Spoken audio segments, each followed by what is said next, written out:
3, 2, 1.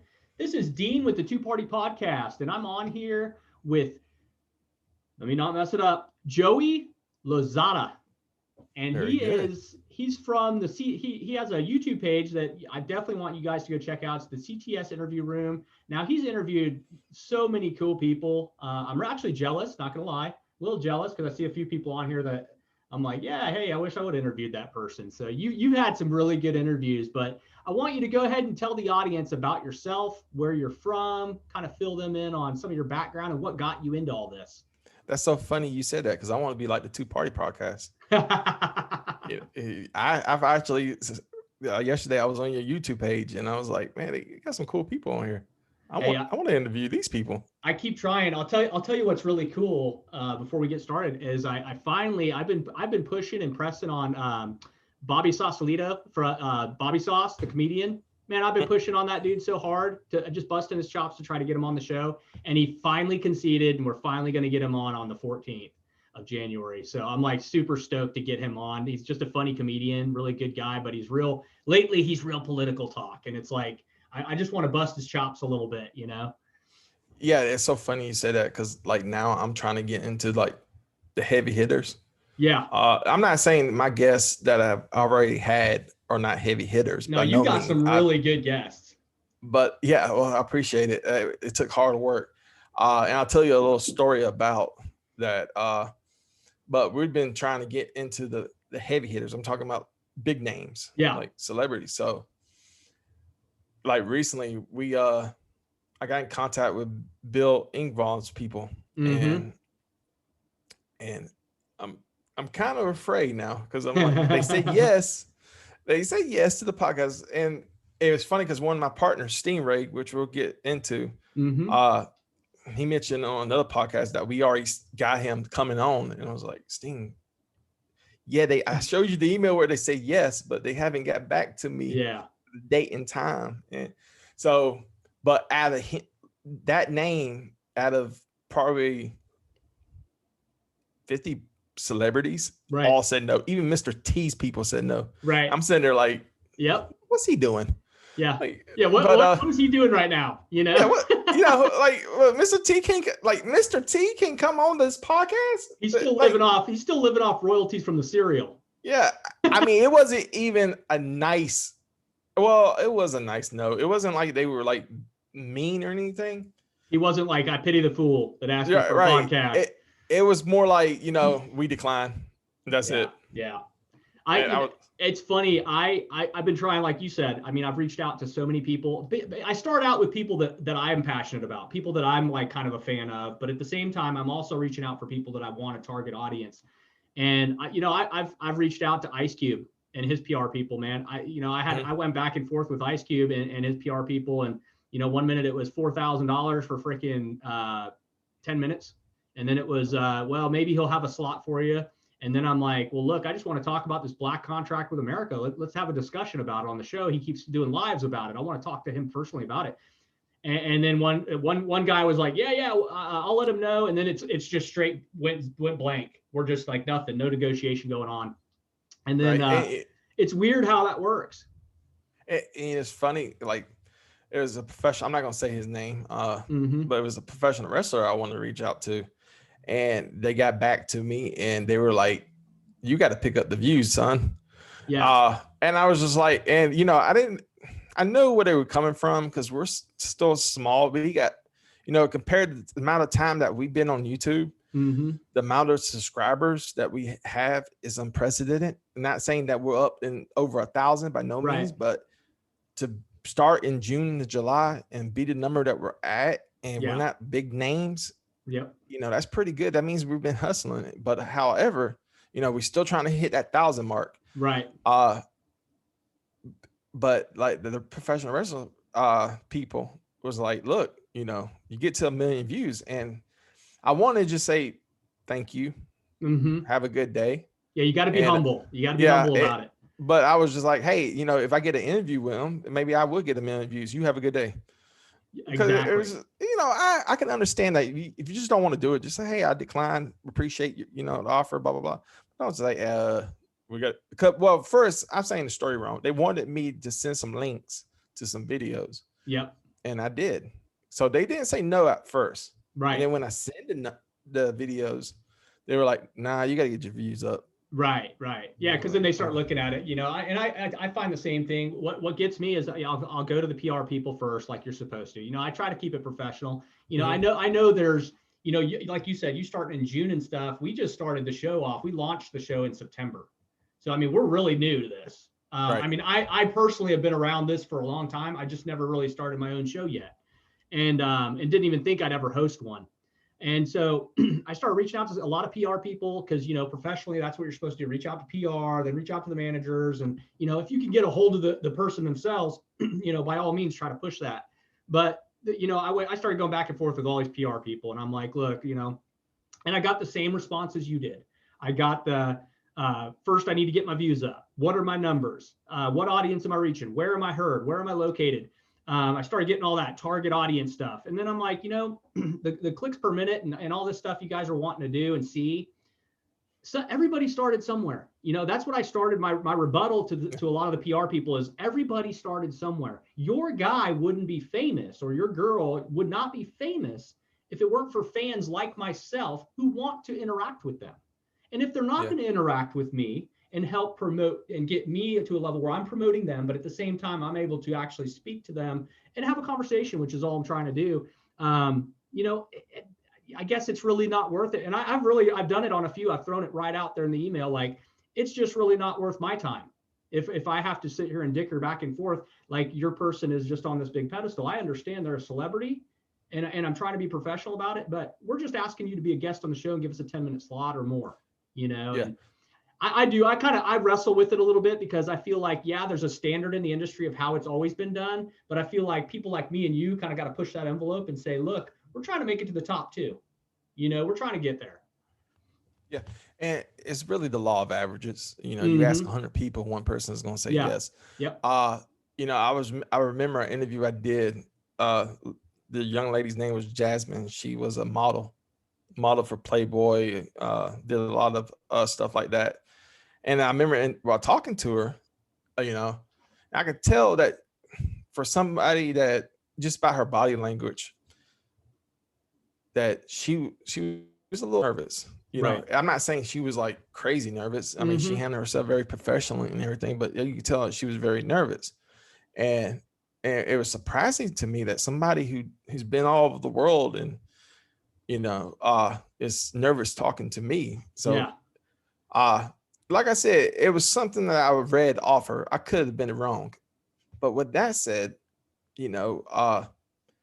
for her, somebody like her who's been all over the world and wanted to, take the time to come talk to us, that shows you the type of class some people have. Man, I remember telling her that, she was 26 and she's already started her career doing modeling and she has her career path is a little different than mine. She has her onlyfriends.com thing going on.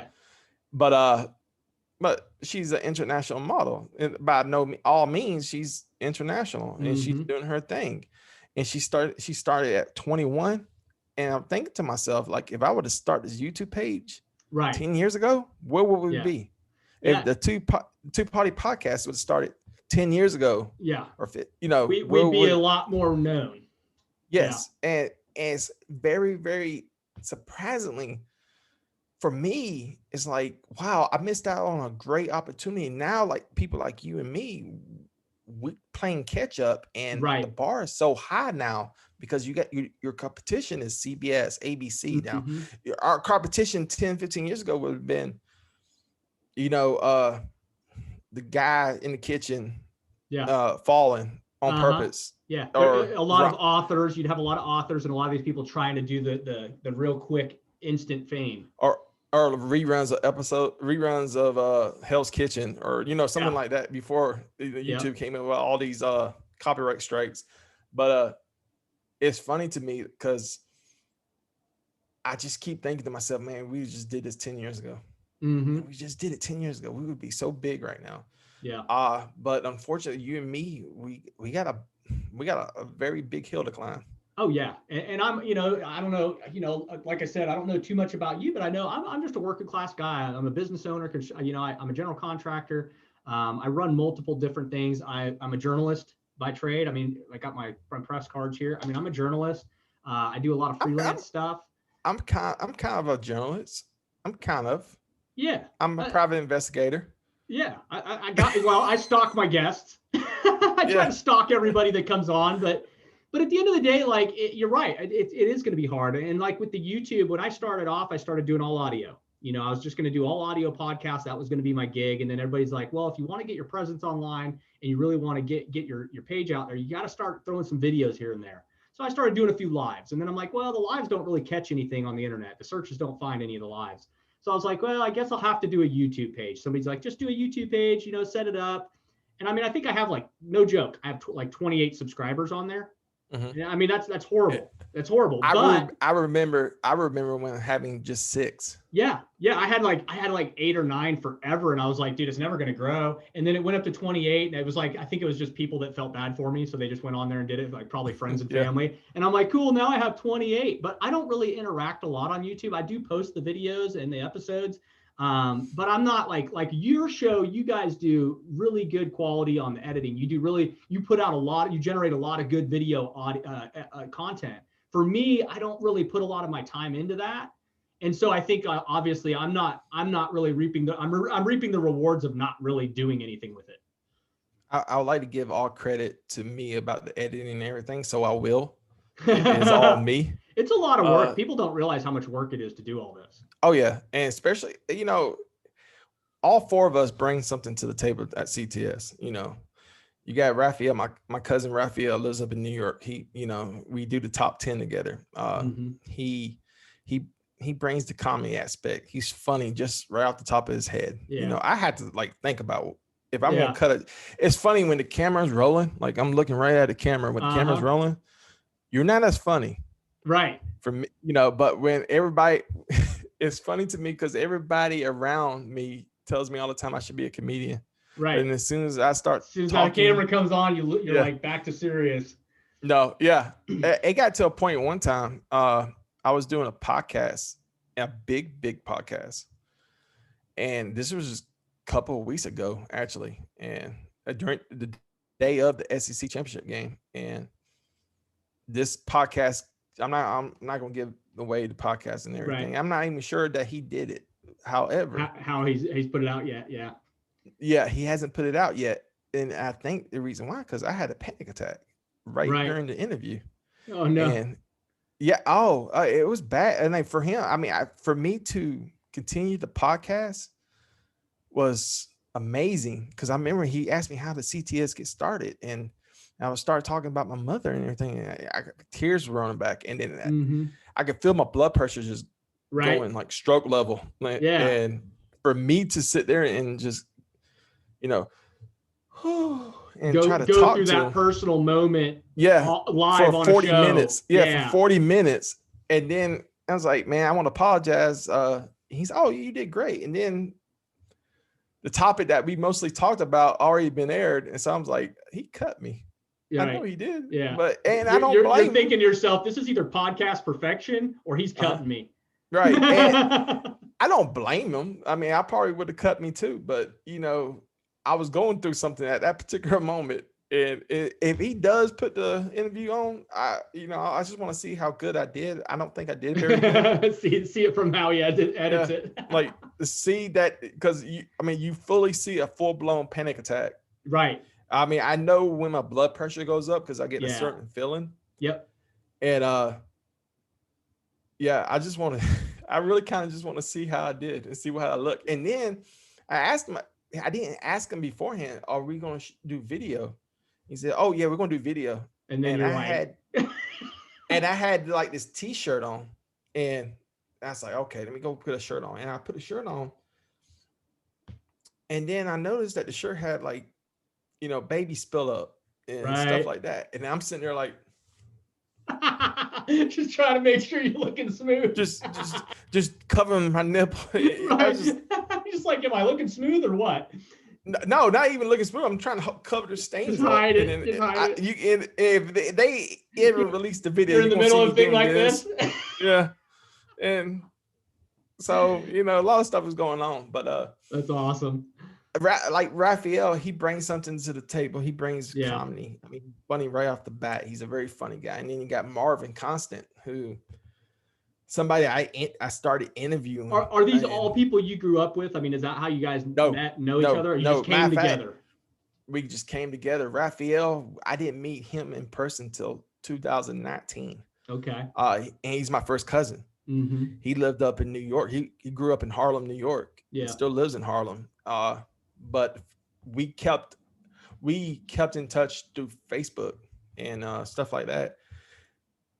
It's funny to me because, like, with Raphael, my sisters reached out to my dad's side of the family, and my dad's a very personal guy, and he doesn't really talk a lot about it. I'm not saying he doesn't love his family. Right. He talks to his family all the time. Yeah. I don't think it's on purpose. I think it's kind just of keeps things to himself.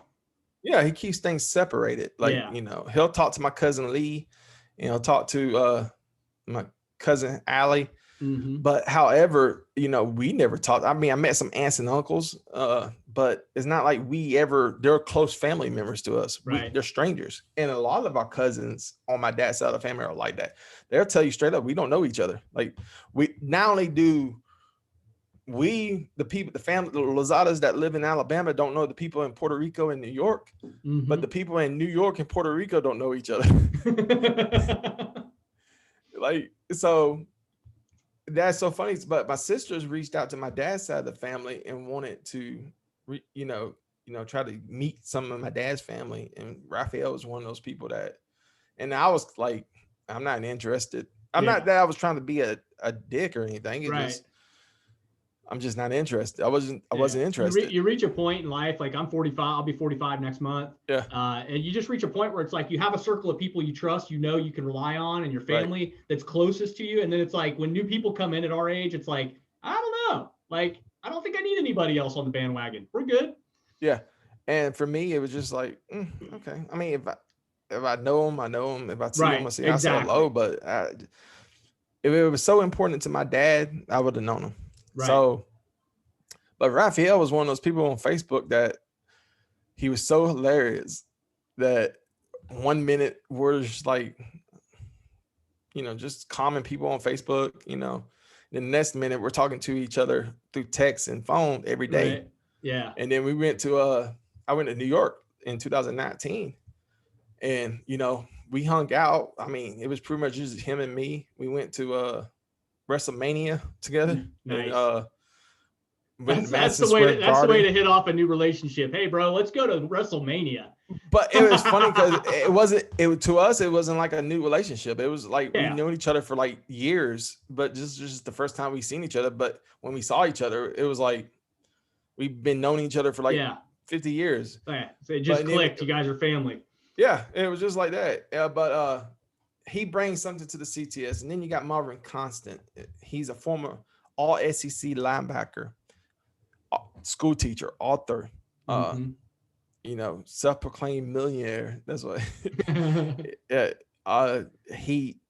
this guy lives and breathes Alabama football and working out. And the first time I met him was through my social media consultant, and he got me an interview with him, and I knew who he was because I remember the big play that he did against LSU, which ended his football career. Mm-hmm. So he became kind of sort of a legend in Alabama. With that said, we did an interview, and then we did a second interview a couple months later, and we started talking, and so all of a sudden he became a partner. And very cool. So that hit the Marvin Constant Show. And what Marvin brings to the table is simply something I love, and not only love, but admire, is Alabama football. Right. Roll Tide to all you Oklahoma people. Right. And to some of you Florida people, Roll Tide. But I got to meet some people. Like the first person I asked him, can I meet, was Andrew Zhao, former quarterback for the University of Alabama. And our second interview was with Andrew Zhao, which for me was a big thing. Yeah. And it's not like Andrew Zhao is a big name or anything. It just, he was somebody that I grew up watching. Somebody to you. Yeah. I mean, he's just a head coach of a high school now, but for me, it was somebody I grew up watching. And I was like, golly, I can't believe when I was doing the interview, I'm trying to keep my mouth shut because we have a certain format we have to follow. Yeah. And I just remember, like, I cannot believe I'm sitting here talking to Andrew Zhao, and then the names just start getting bigger and bigger. And we started talking to Tyrone Pothro and Reggie, Kenny Smith, and that's huge. Reggie Ragland, and people like people. And you're Reggie Ragland's still playing. Reggie Ragland's still playing. Am I really sitting here?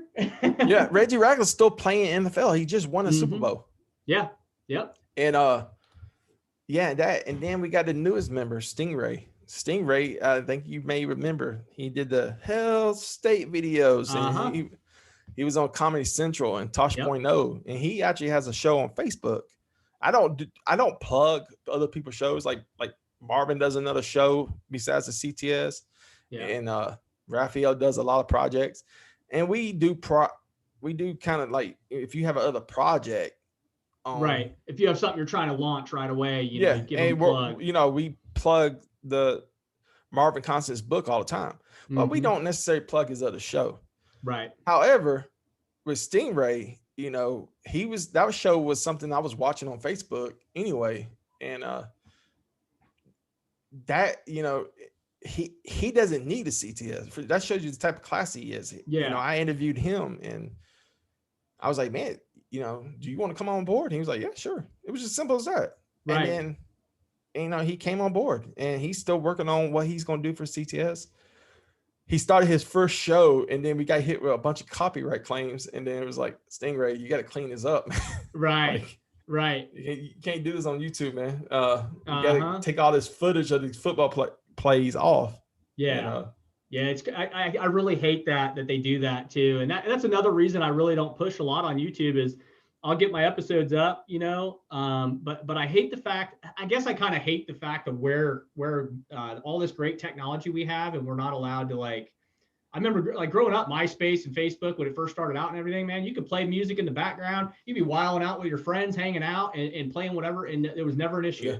And then all of a sudden, like, I don't know, it seems like literally like in the past couple of years, it's like, if you even play a song in the background, man, you can be sued. And it's like, you either make your own music or you have to have the copyright or pay for the royalties. And I get it, as an artist, they got to make their money, but it's like, man, can't we just like show footage? Like, why can't we just show footage and be okay with it? Yeah. And just fairness, the show that the other show Marvin's on, I do watch that occasionally too. Is a good show. I honestly forgot the name of it. If I really, I know it's like so bad right now because the people on the show who are probably listening, I'm sorry. I do watch your show. Right. Marvin's great on that show, and and Marvin puts a lot of big names on there. But he doesn't put a lot of big names, but that's what he brings to the table. He brings the Alabama football players. That's the reason why we had the Marvin Constant Show. I truly believe, as for an Alabama fan, our show is the #1 show for all Alabama fans, because we go out there and talk to people that you probably haven't heard in a long time. Or just like Nico Johnson just got, he won 3 national championships with the University of Alabama. He's coaching in college football level now. We had him on, Jeremiah Castile, famous NFL player, he's from my hometown, but he's best known for that big NFL play, the fumble. I mean, how can you beat that? Yeah, I'm actually looking on your YouTube on your videos right now. I'm looking at a racquetball player, but then you go down, you got Sean Harper. Here's Jasmine, the international model. I mean, I'm looking through, man, you guys just got so many good interviews. What is your, as far as like, I know that's like mainly a lot of the things you do is you want to talk about the Alabama football. But is it only sports? Are you guys pushing to try to hit other targets, or is it just really kind of what comes? It's kind of, for me right now, it's kind of, I want to push the sports and entertainment level. It's so funny. I tell this story every time I'm on an interview or every time I'm on a show or something, because it's funny to me. When we first started doing CTS, I never wanted to do an interview style. I wanted to do kind of like a sketch comedy, and I was trying to find people, and it was hard to do that. And so basically what CTS started as was a store called Carolyn's Treasure Shop. Okay. And see, I'm about to get sit tight, everyone. I'm about to get into the story. All right. So you're in good hands. The Carolyn's Treasure Shop was a store because my mother was into thrift stores and flea markets and loved to do yard sales. My mom was the same way. Yeah. It was just like every Saturday morning, come at 5 a.m. she's calling me, and I'm like, Mom, I'm out of town. I always thought my mom brought me along just to carry all the crap she bought. Yeah. I was always like, she just makes me carry all this stuff. I never I get like 1 5-cent toy, and that's it. And my mom's living room used to be like, not like nasty, like the hoarders.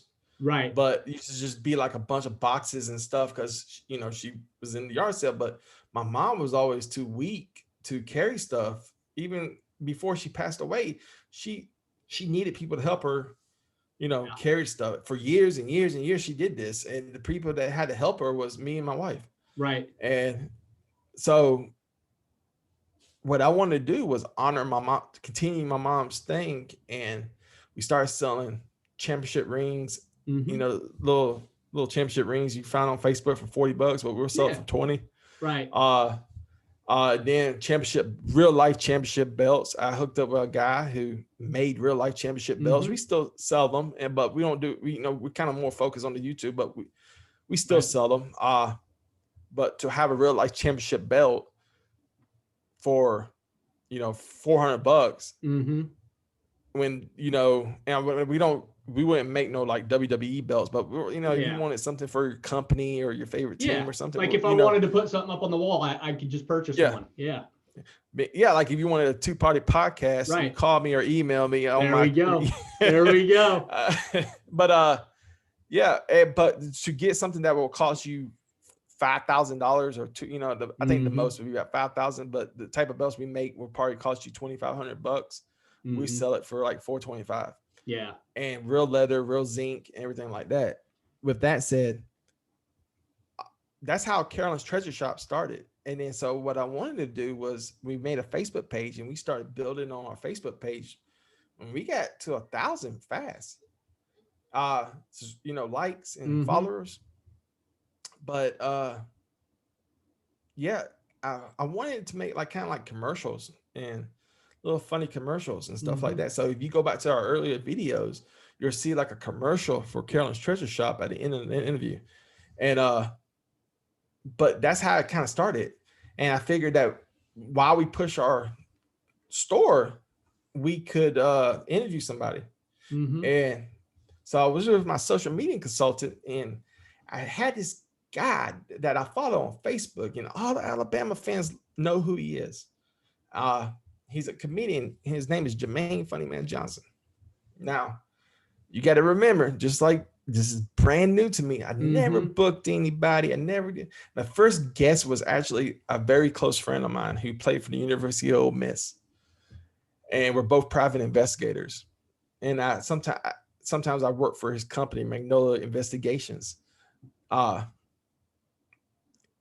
We did an interview, and I was trying to find out who am I going to get next. And so I went to the guy's Jermaine Funny Man Johnson's website, and all of a sudden his publicist or agent emails me back and like, yeah, he'll do it.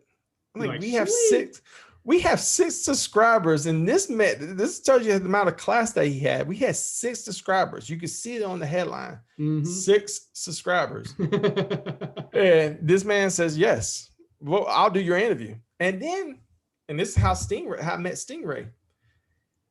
The George Floyd murder happens. Yeah. Everybody in the world is upset. The world goes upside down. Yeah. Yes. Yeah. I mean, because look, for somebody we just talked about me having a panic attack and all this stuff. For somebody who suffers from a panic attack, I can see that Mr. Floyd was having a panic attack. And I know it's political. I'm not trying to get into. There's a lot of like, I mean, right down from anxiety to a lot of just panic. I mean, Right. in that moment, that man was going through so many sad emotions before his death. It was horrible. Right. And I say it's a murder because I've cuffed a lot of people, and not one time I've ever had to stand on somebody's neck. And then when people are sitting there telling you, never for that amount of time.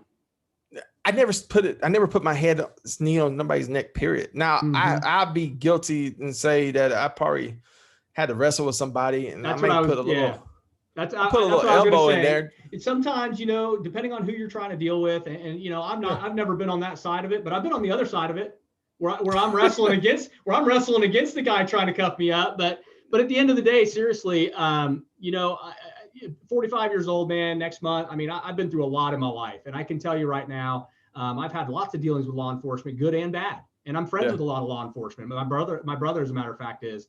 But I can tell you right now, man, sometimes going down and scuffling with people just to get them in cuffs, or just to get them contained, just to get them, in a position where you can then deal with them. You got to go through some struggles sometimes. Some guys are going to fight back, some guys aren't. But what happened with that guy was uncalled for. There was no reason to treat that man that way. No, by no means. And I want to get back to the story, but I want to say this about Mr. Floyd.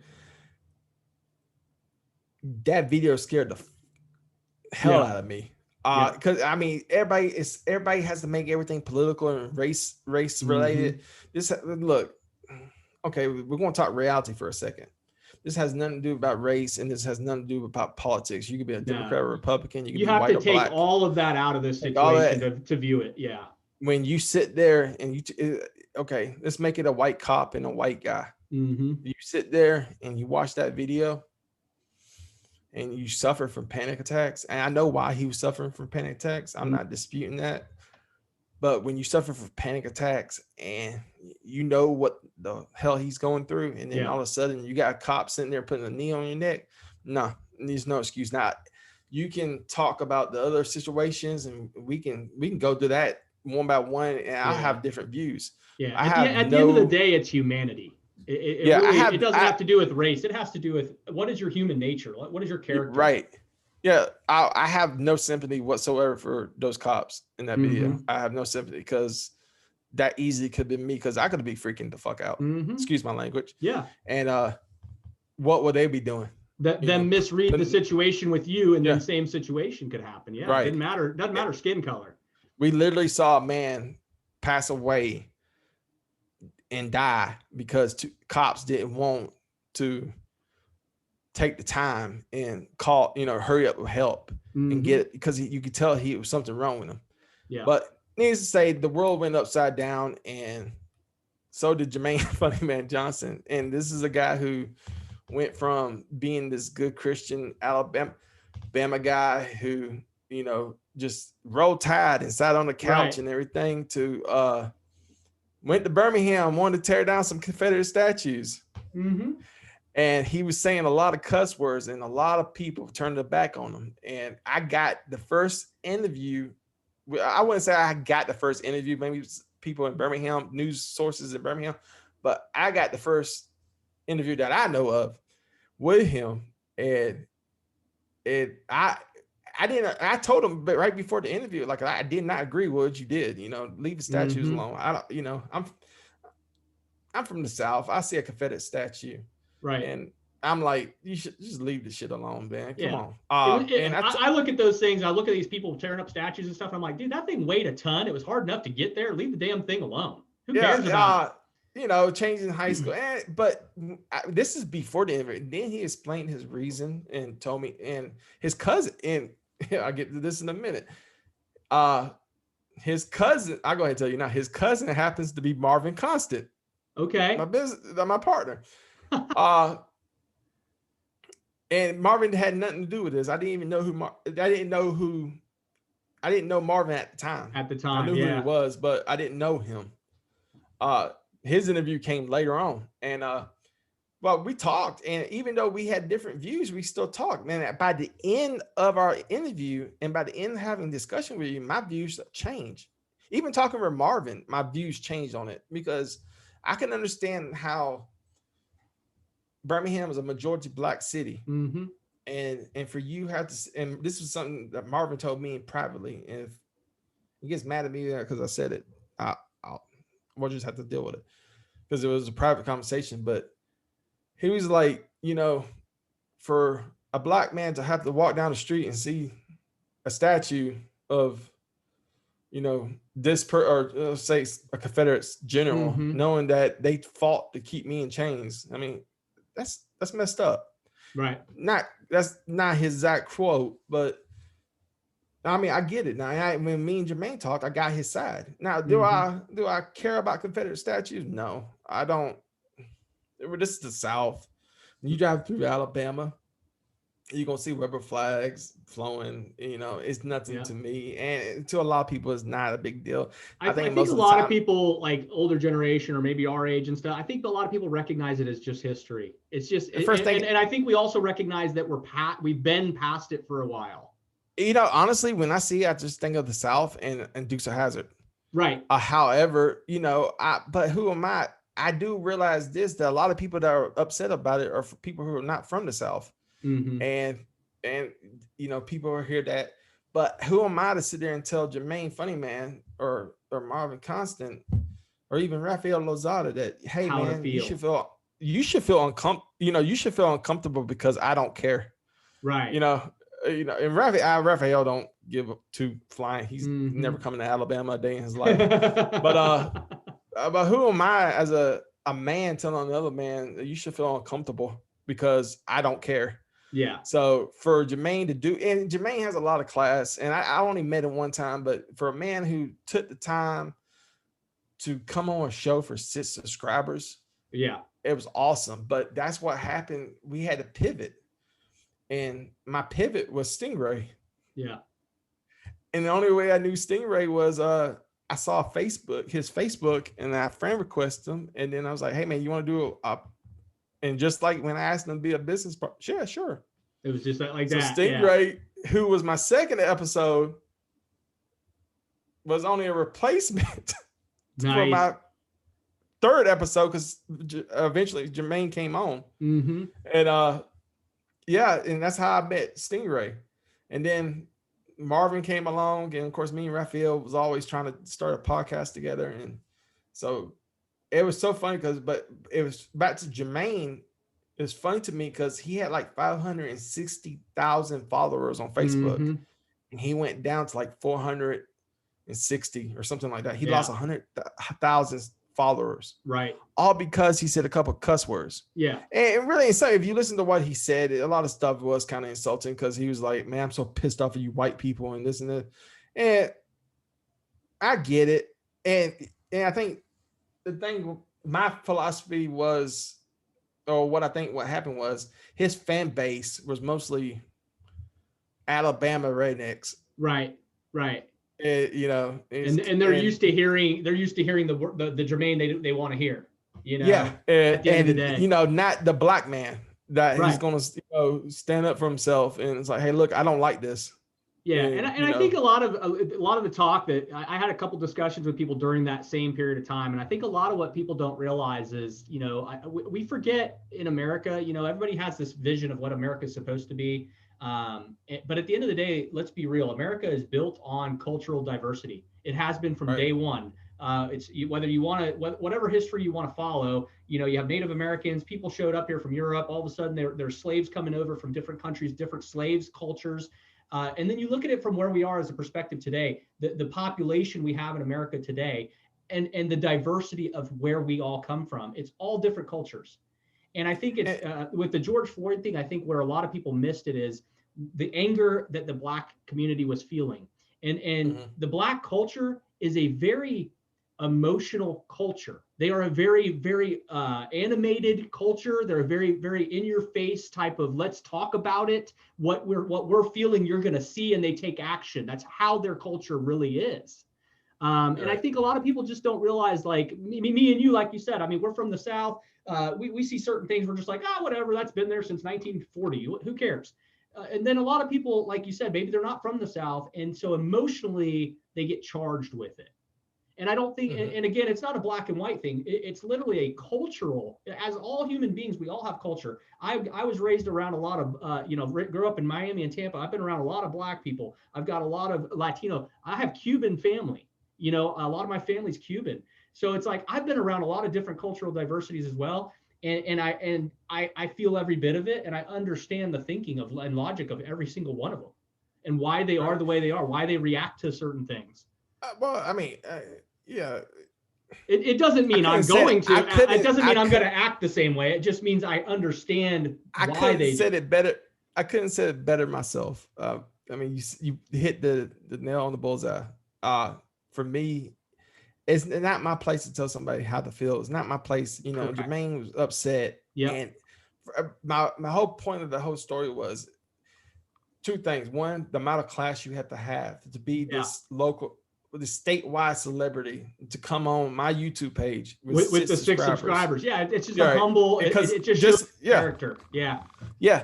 And then, and especially after a controversy that he was going through, he still came on. Yeah. Shows you the amount of class he has. 2, how people just turn their backs on because you disagree. Like, look, for me, I'm a big professional wrestling fan. I love football. I'm a big professional football fan. I used to be a very big NBA fan. I just don't really watch it a lot no more. It's not because of the political stuff. But back to the football, I'm a big NFL fan. I'm not going to stop watching football. Right. I mean, it's just some things. Look, okay, you know what? I don't want you to kneel for the flag. What you're doing is wrong. I'm not going to sit there and lie to you and tell you that what you're doing is, just. You should never kneel for the flag. For whatever reason you're doing, you should never kneel for the flag. However, we're 2 people that don't agree on something. That don't mean I'm going to stop watching you. Right. I can't understand why people want to stop watching, but you can't take 30 years of love and that I have for a sport and just erase it. Yeah, erase it. And that's how people are now. Like I listen to a lot of political stuff, and a lot of Republican commentators will say something like Robert De Niro's never been a good actor. Right. And it's like, no, he actually was a really good actor. No, Robert De Niro is a legend. Yeah, there was an era where everything was Robert De Niro. Yeah, I get it. I don't agree with what he's saying either. I think he's a dumbass too. Yeah. However, I'm not going to throw away my casino DVD. Like, you lost your damn mind? Like, no. No. The Godfather Part 2, put that in. Yeah. I think we lose track when we have these these altercations. I call them altercations, but at the end of the day, it's really just a dumbing down of America. But when you have two people that can't communicate, whether it's political or whatever the disagreement may be, when you have 2 people that just can't communicate over something, and they're willing to, what they call the cancel culture, they're willing to because I don't agree with you, I'm going to cancel anything that you're about or your business or whatever. I don't understand that, because we live in the land of the free. We live in one of the only nations in the entire world where we're allowed to do what we want. And so we should never want to oppress or put onto someone else that they're not allowed to feel away or see away. Like you said, if they want to kneel for the flag, that's on them. It's not my place to walk over and be the flag police. However, I can have an opinion and say I disagree because it's disrespectful, but it's not my job to go over and be the flag police and start canceling things. Well, I don't even know about that. If somebody is insulted by, just like Jermaine, he was insulted by that statue, and you go up to him and you want to go up to that person and tell them how you feel. There's consequences to all your actions now. Exactly. If you do something disrespect the flag and you do it in front of the wrong person, it may be some consequences. I know a lot of veterans. Veterans. You disrespect that flag, boy, you better watch out. And it's the same thing with Jermaine. He did not like that statue. He hate driving by that statue. He wanted that statue down. Birmingham said, I'm going to take the statue down. They were taking a little too long. So Jermaine was like, oh, you know what? Guess what? I'm going to get these people right here to help me bring this statue down. Right. And so let's flip the coin a little bit. You disrespect the flag. yeah, it's probably not your job to go be the flag bearer, but you may find somebody that finds that job very important, and you may be some consequences and repercussions to your actions. With that said, my point is, because I disagree with you, I'm not going to sit there and just not like you no more. Right. Or because politics is something about religion, race, and politics that if you don't agree with me on those three things, I shut you out. I can't tell you how many family members have blocked me because they posted something or unfriend me or block me, posted something. And I'm like, that's not true. Right. You need it. No, that's not true. Oh, it block. Yeah. And you're like, wait a minute. We're family. I be honest with you, if I probably didn't like them anyway. Right. So that's the reason why I corrected them. Poked them. Yeah. No, not even poked them. Just let them know, like, you're wrong. Why don't you state the facts? Yeah. We live in a society that doesn't have facts anymore. It doesn't. Right. We have opinions. But then I got friends from like people I liked for a long time and respected. Put something down and I'm like, that's not true. Why did you put it? And then, unfriend. Hey, that's fine. You can unfriend me. You can block me. But let it be known now that you were spreading lies. Now you didn't know the truth. Now I told you the truth. You can't say now you don't know the truth now. Right. I gave you the truth and I told you the truth. You can't say nobody told me. Yeah. Well, yeah, I did. It's right there. But you decided to delete my comment. Yeah, it's just being ignorant at that point. Yeah, you're ignorant, and that's fine. You can be ignorant, but don't vote. Yeah, exactly. Exactly. Just stay. Stay over here. Yeah. Just don't. You're obviously not very educated and you're brainwashed. So stay over there. Yeah, and even being a journalist, like I literally have to remove myself from, because I got to cover some of the media stuff, and so I do follow a lot of this stuff, but I do my research, and there's a lot of times where I'm just like I'm just blown away at the fact that people just post this stuff and they don't research it, they post it, and then when it comes up false, you tell them like, dude, that's not true, it's already been proven false. They won't remove it from their wall, and they want then they want to either, like you said, they either unfriend you or they want to argue that it's true. Yeah. And it's like, show me some cited facts. Show me where you got this information. And then they'll say, well, look at the article. You didn't even read the article. And you look at the article, and the article, it says right on it, op-ed, or if you go to, usually back in the day in journalism, you'd go to the bottom of a page, this from private investigating. I mean, you look at something, you'll find a cited source, or you'll find the sources and you can't find it. And it's like, well, if there's no cited sources, you can't take that as a fact. You have to take that as an opinion piece. And it's just like on the CTS, we had Karen Turk on our show, and she's somebody that I listen to. I don't make no bones about my political agenda. I don't have an agenda. I say what I believe in, and if you like it, great. If you don't, great. I don't care. Yeah. But just like if I interview Karen, who I listen to, same right for a liberal, I won't come on the show. And I'm not the type of show, I'm not going to argue with you. I don't know. I hadn't had the opportunity yet to argue with a guest, but I will treat just the same amount of respect as treated Karen, the same to a big liberal who comes on the show and has a new thing that he wants to, cover. I'm not going to disrespect that guest. Yeah. Because I'm from the old school where I want both conservatives, liberals, whites, Hispanics, blacks, Asians. I want everybody coming to my show and love the CTS. I don't want you to feel uncomfortable because of what I believe in. I want you, I'm not going to hesitate to tell you what I believe in, but I don't want you to think that affects the way you should like my channel. Yeah. Because I would never do anything if you wanted to come on my channel, like say Two Party Podcast comes on my channel, which I might go ahead and say right now to all the fans of the Two Party Podcast, he will be on the CTS. You didn't know that till now. I just laid it on him. Boom. But there it is. That's how you get guests, son. Hey, I love it. I love it. With that said, like you can have a different political agenda or a different religious belief or have your views on race different from mine. That's great. Cool. come on the show.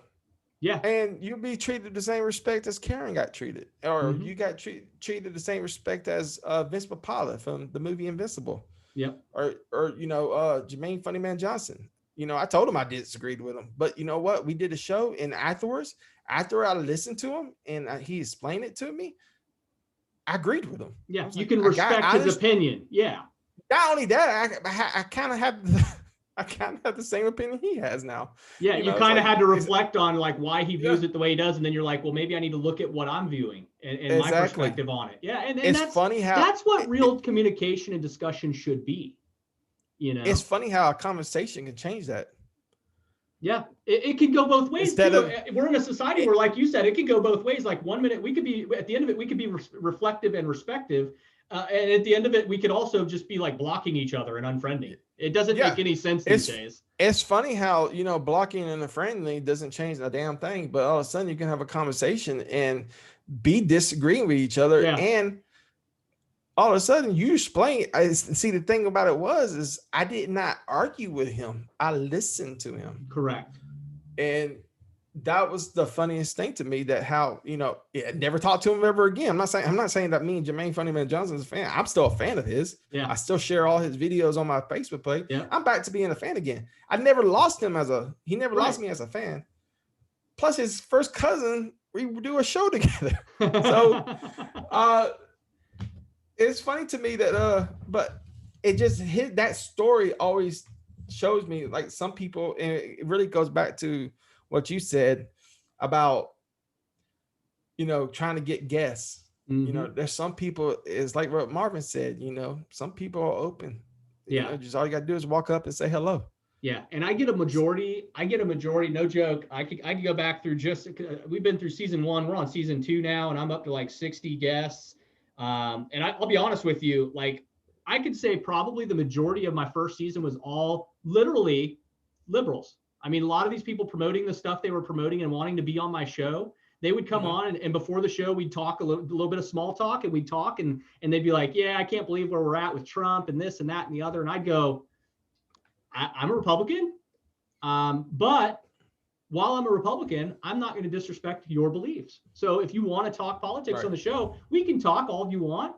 However, I want you to realize that I'm not going to disrespect you. And I'm not going to disrespect you being a guest on my show promoting your book or your website or whatever it may be. I'm not going to throw it out there that, oh, this is some dumb liberal, follow their book. It's just not cool. I expect the same respect back. Yeah. And that's just how I am. Now, if they start just blatantly covering BS. Oh yeah, if they just started openly dumping the 5 gallons bucket of BS. If I said I give you the same respect. Yeah. I will, but if you start just talking BS, I may cut you off. Like, come on, hey, I may stop the video and be like, hey man, listen. Right. Okay. Yeah, and that's where, and I've been there, a couple guests. I've actually had a couple guests that we went on. Trump is not an alien. Okay. Right. I've had a couple guests come on and they said a few things, and then they emailed me later, was like, hey, I've enjoyed the interview, but I'd like you not to air it. And I'm like, all right, whatever. We're cool. I mean, it's no big deal. My thing, my thing is, it's a story that my wife told me.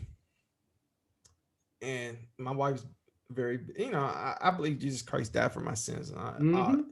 But she told me this story that, because she works in the medical field, and I'm not going to say the company or anything, but she was telling me the story that, she can't even mention Jesus. Right. Where she works. Mm-hmm. Okay. And I thought that was the stupidest freaking thing I ever heard in my entire life. I said, why can't you just, she went, you understand you get fired. I said, what kind of conversation are you having? Are you dumping Bibles on people? Wait, I'm in the workforce now. I work primarily by myself, but I also have I work with other people. I've never one time, hey, what's your religion beliefs? I'm a Christian. You just walking up to, babe, are you just walking up to doors knocking and offering them Watchtower and Awakes or what? Yeah. Now, if somebody asks me, am I a Christian? I can't say it. Yes, you can. It's real simple. Yeah. But I may lose my job, Joey. No, you won't. Yeah. What they trying to say is don't go in there and your company put Jesus Saves right there on the t-shirt. Yeah, I understand that. Yeah, don't go in wearing your nun. Agree with it. Don't go in wearing your nun outfit with a big cross and then I'm a Christian. Jesus died for you. Like, now, be a little bit yeah, you may get a little trouble it a little bit. Now, do I agree with that? No. I mean, as a Christian, you should always say, always be proud. Yep. Yeah, always be proud. And you always say, Jesus, bring Jesus up. Yep. I would never tell anyone that, are you a Christian? No. I mean, people know me that I'm vulgar, Yeah. I think people have lost track of, like, again, like we said earlier, we live in one of the freest nations in the world, the freest nation in the world. Yeah. And on top of that, it's also based on what? Freedom of religion. That's what the whole basis of the United States of America came from, is us freeing another religious restriction country to come here. And here we can't even be Christian in a free religion nation, but other religions can be celebrated. Yeah. And people it gets weird like that. Like I said, I'm vulgar, I'm probably not the best representative for the Christian religion. I say the same thing. I'm not either. My wife knows. She's always like, and she'll elbow me and kick me under the table sometimes when we're places. And I'm like, I know, I'm a Christian.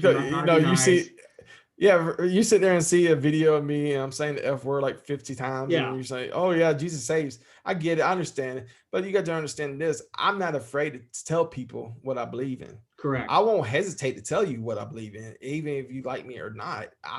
That's just the way I am. But trust me, I got 500 enemies and 2 friends, and I'm not scared to lose one of those 2. Right. Just another enemy. That's just me. Now, does that make me marketable? Probably not. But just like I said before, I would pay somebody I wouldn't pay I would let somebody come and disagree with me on my show, and you can have different views, but I will give you the same platform, unless it's like you're a Nazi or something. You come in marching with tanks and stuff. We got problems. No, Adolf Hitler comes on my show. We're gonna have some words. Yeah, we're probably gonna have some words, but no, not. There's a limit to my respect. Some people won't even get on the show. Yeah. If a Nazi or some kind of jerk comes on my show, and it never happened, but I would never let somebody like that on my show in the first place. But just because you're a Democrat or a liberal and you say Black Lives Matter or something like that, I mean, yeah, Black lives do matter.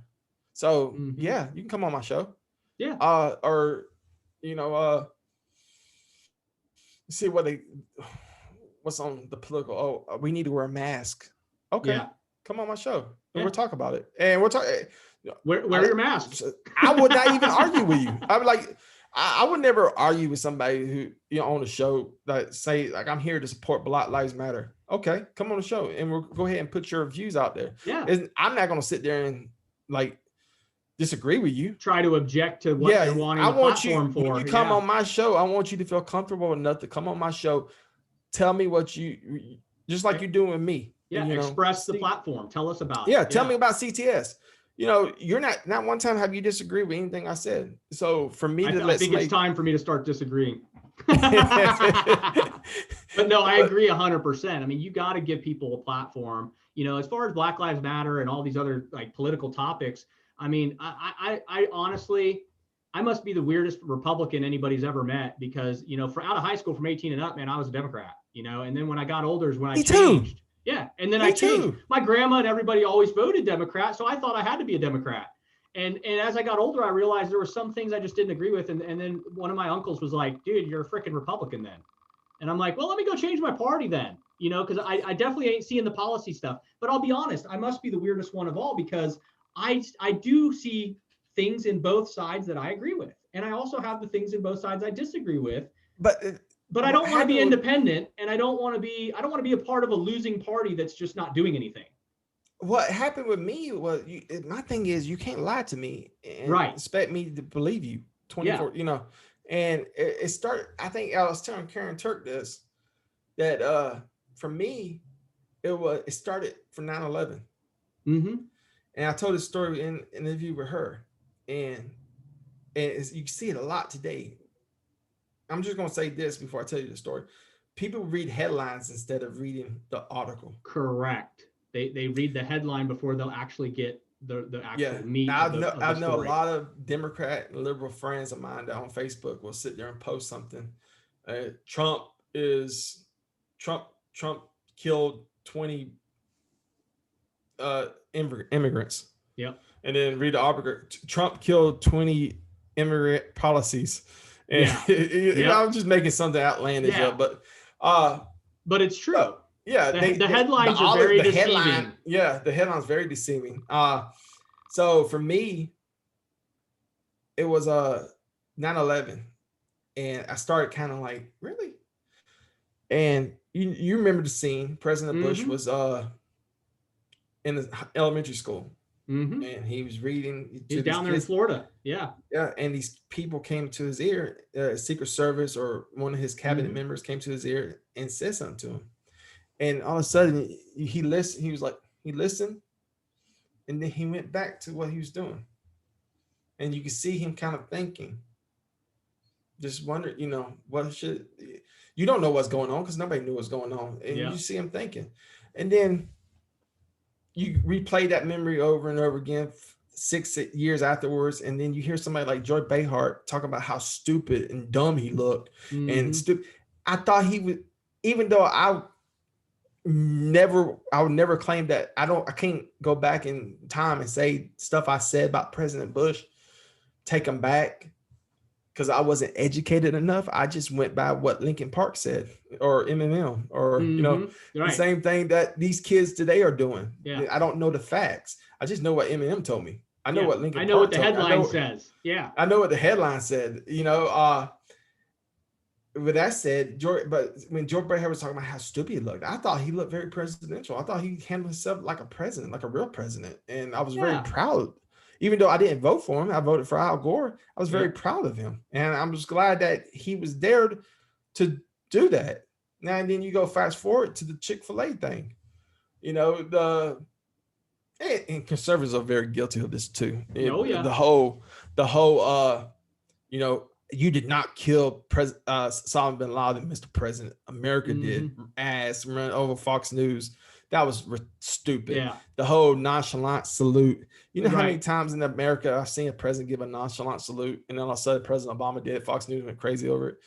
Stupid stuff like that. But the Chick-fil-A thing was another thing that was kind of catching my eye, because I read the headlines. I listened to the celebrities, and Chick-fil-A hates gay people. The vice president of Chick-fil-A said this. He said he hates gay people, and he does this. And then for a week, I just went by. I didn't watch the news. I just went by what I'm hearing. What you're hearing. Yeah. So a friend of mine came over and said, "Do you want to go do the Chick-fil-A Appreciation Day?" And I'm like, "Sure, I love Chick-fil-A. I want to go eat." I'll get that chicken sandwich. But so out of curiosity, I wanted to know exactly what the guy said. And the first thing I turned on my Xbox 360, because that's what the video game system I had at the time. And I went to YouTube to see if I can find his quote. And I went to a very famous liberal YouTube channel, which I didn't know who they were at the time, but they're the biggest liberal YouTube channel on YouTube. I'll just leave it at that. And the first thing I hear was, Chick-fil-A hates the gays. And they get kind of the smuggy laugh and everything. And they was talking about how they're never going to eat Chick-fil-A ever again. So they will go to the quote, and quotes, I don't know the exact quote, but it went something like, Chick-fil-A believes in the Christian sense of marriage. Hey, I believe in the Christian sense of marriage. Right. We don't believe in divorce and blah, blah, blah. I mean, I don't want to like people getting divorced either. Right. I can understand that. What's the point of getting married if you're just going to divorce? Right. And so I understand. So I listened to the quote, and I was like, maybe this is an old thing. Let me check the date on this. Because what I was thinking, it was going to be, gay people could never come inside my store or come in my restaurant or something like that. Throwing chicken sandwiches at them and stuff. At gay people. And it was nothing. And then fine, I kept more and more and more and more and more. I kept listening to the same quote. Yeah, you're like, none of this has anything to do with it. Well, it had something to do with, but never one time did he say anything that it was like specifically ousting the gays. Yeah, I was looking for I hate gay people. Yeah, the exact expression. Yeah, and it was just like, this is everything that he didn't say nothing wrong. Yeah, they're basically 100% said nothing wrong, but they're taking out of context what he's saying and making it a headline. It's politics. Right. And the same thing with President Obama. You know, I voted President Obama, and it wasn't until the Affordable Care Act hit and it affected me, knowing that my deductible went up to $5,000, that I realized I made a mistake. Like, and my wife, who was always conservative, told me this is going to be very bad. And I was like, why? Because everybody's going to have health care. And then all of a sudden it hits. And then I'm like, what do you mean our deductible went up to $5,000? That's not what Obama told me. Wait, time out. We got to pay how much a year? Right. I mean, a month? Yep. We got to pay $1,100 a month on insurance? It's crazy. And our deductible is $5,000. When did this happen? So yeah, stuff started happening, and I was like, okay, I need to change my views a little bit. And it is what it is. I think people, you know, now these days more than ever with social media and news, CNN is not the number one source of news, ladies and gentlemen. I'll be honest, like I more and more daily, I realize there really is no good news. That's what a lot of people hear me talk live when I'm on Facebook. I do a lot of the political news breakdowns and stuff, and that's what I do on those. I literally go through the headlines, and listen. It's crazy because there is no good news source. I don't care if you're right-hand news source or left-hand. It's all political theater. They're all playing headlines because they know America, like you said earlier, people are arguing over headlines. They're not arguing over the facts. They're arguing over what they read here and here. You see people on Facebook posts and they're fighting each other with headlines. Like this guy puts this headline and then he goes, well, try to rebuttal me. And the guy rebuttals with another headline of another news station. And it's like, you guys are fighting over headlines. You're not even like putting up facts. You're fighting over news articles. And it's funny to me because that you probably hear me say this a lot. It's funny to me. It's funny to me. It's funny to me because it's funny to me how people are so brainwashed these days. And to me, I'm not saying don't vote. You know, the days of real news is gone now. It's been. I don't even watch it. I try not even watch the news no more because I don't know. Are you telling me the truth? Yep. And you know, all of a sudden we impeached a president that did nothing. Yep.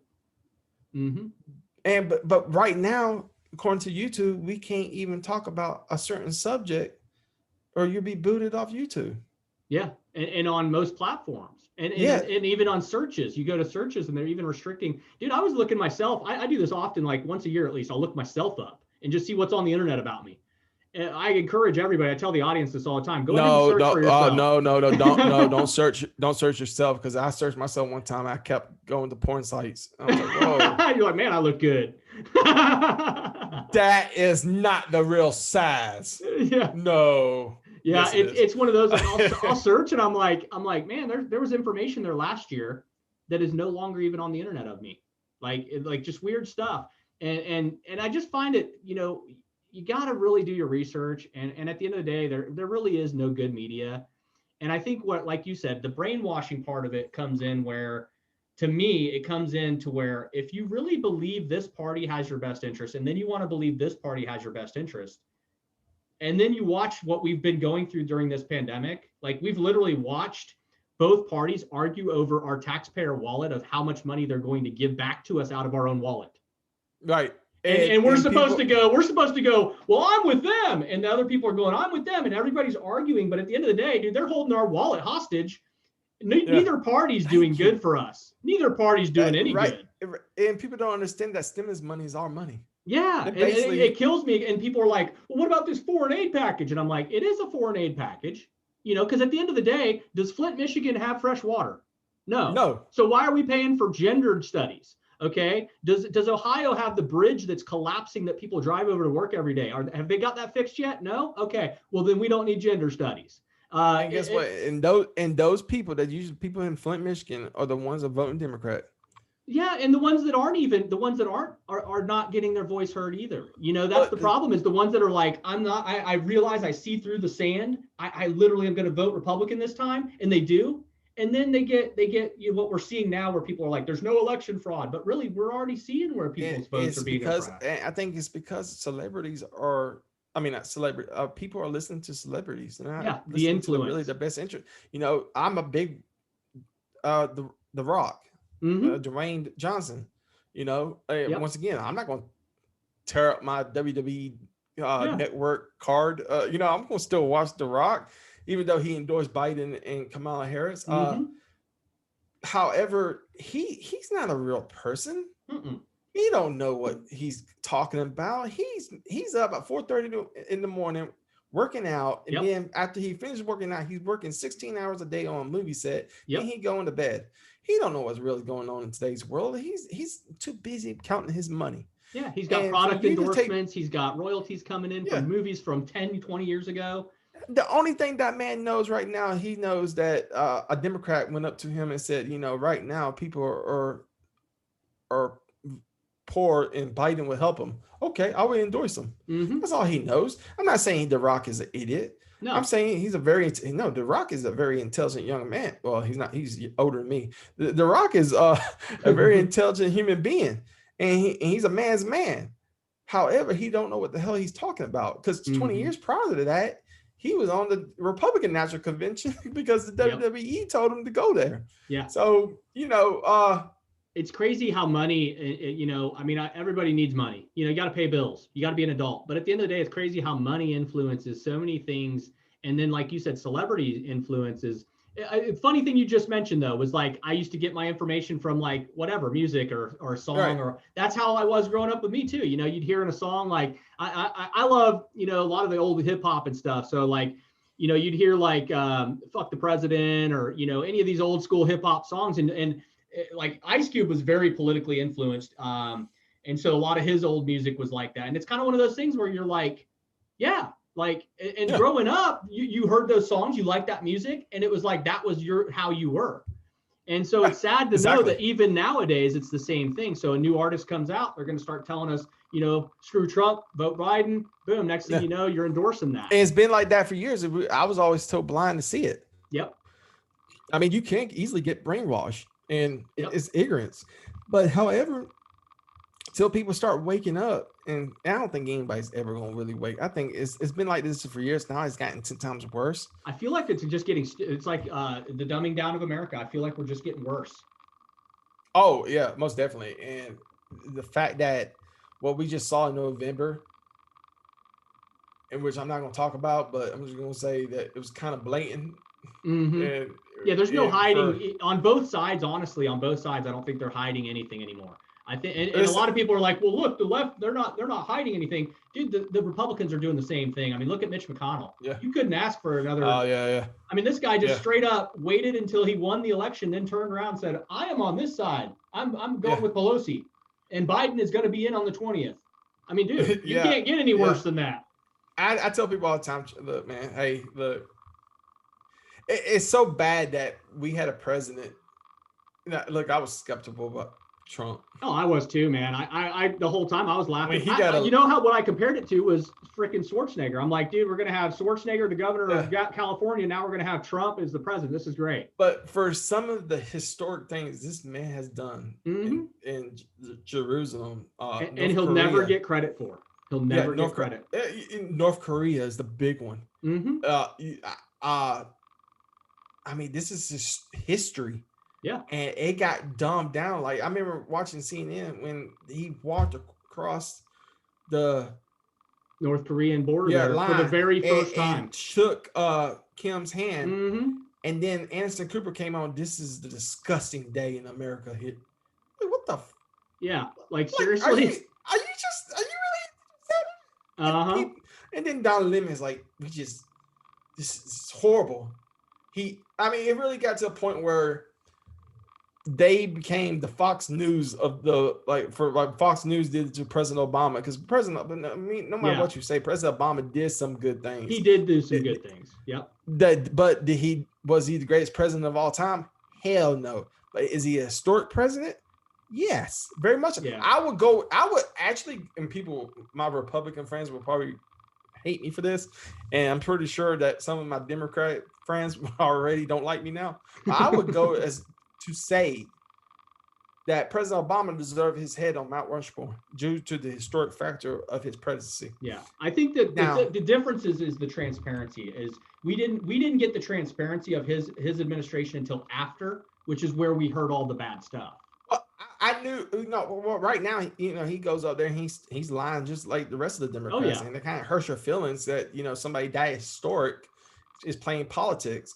But I don't think he understands how historic he really is. Mm-hmm. He's the very first Black or African-American president. He impacted a lot. A lot of people. And I mean, he's a hero to a lot of Black and, a lot of people of color.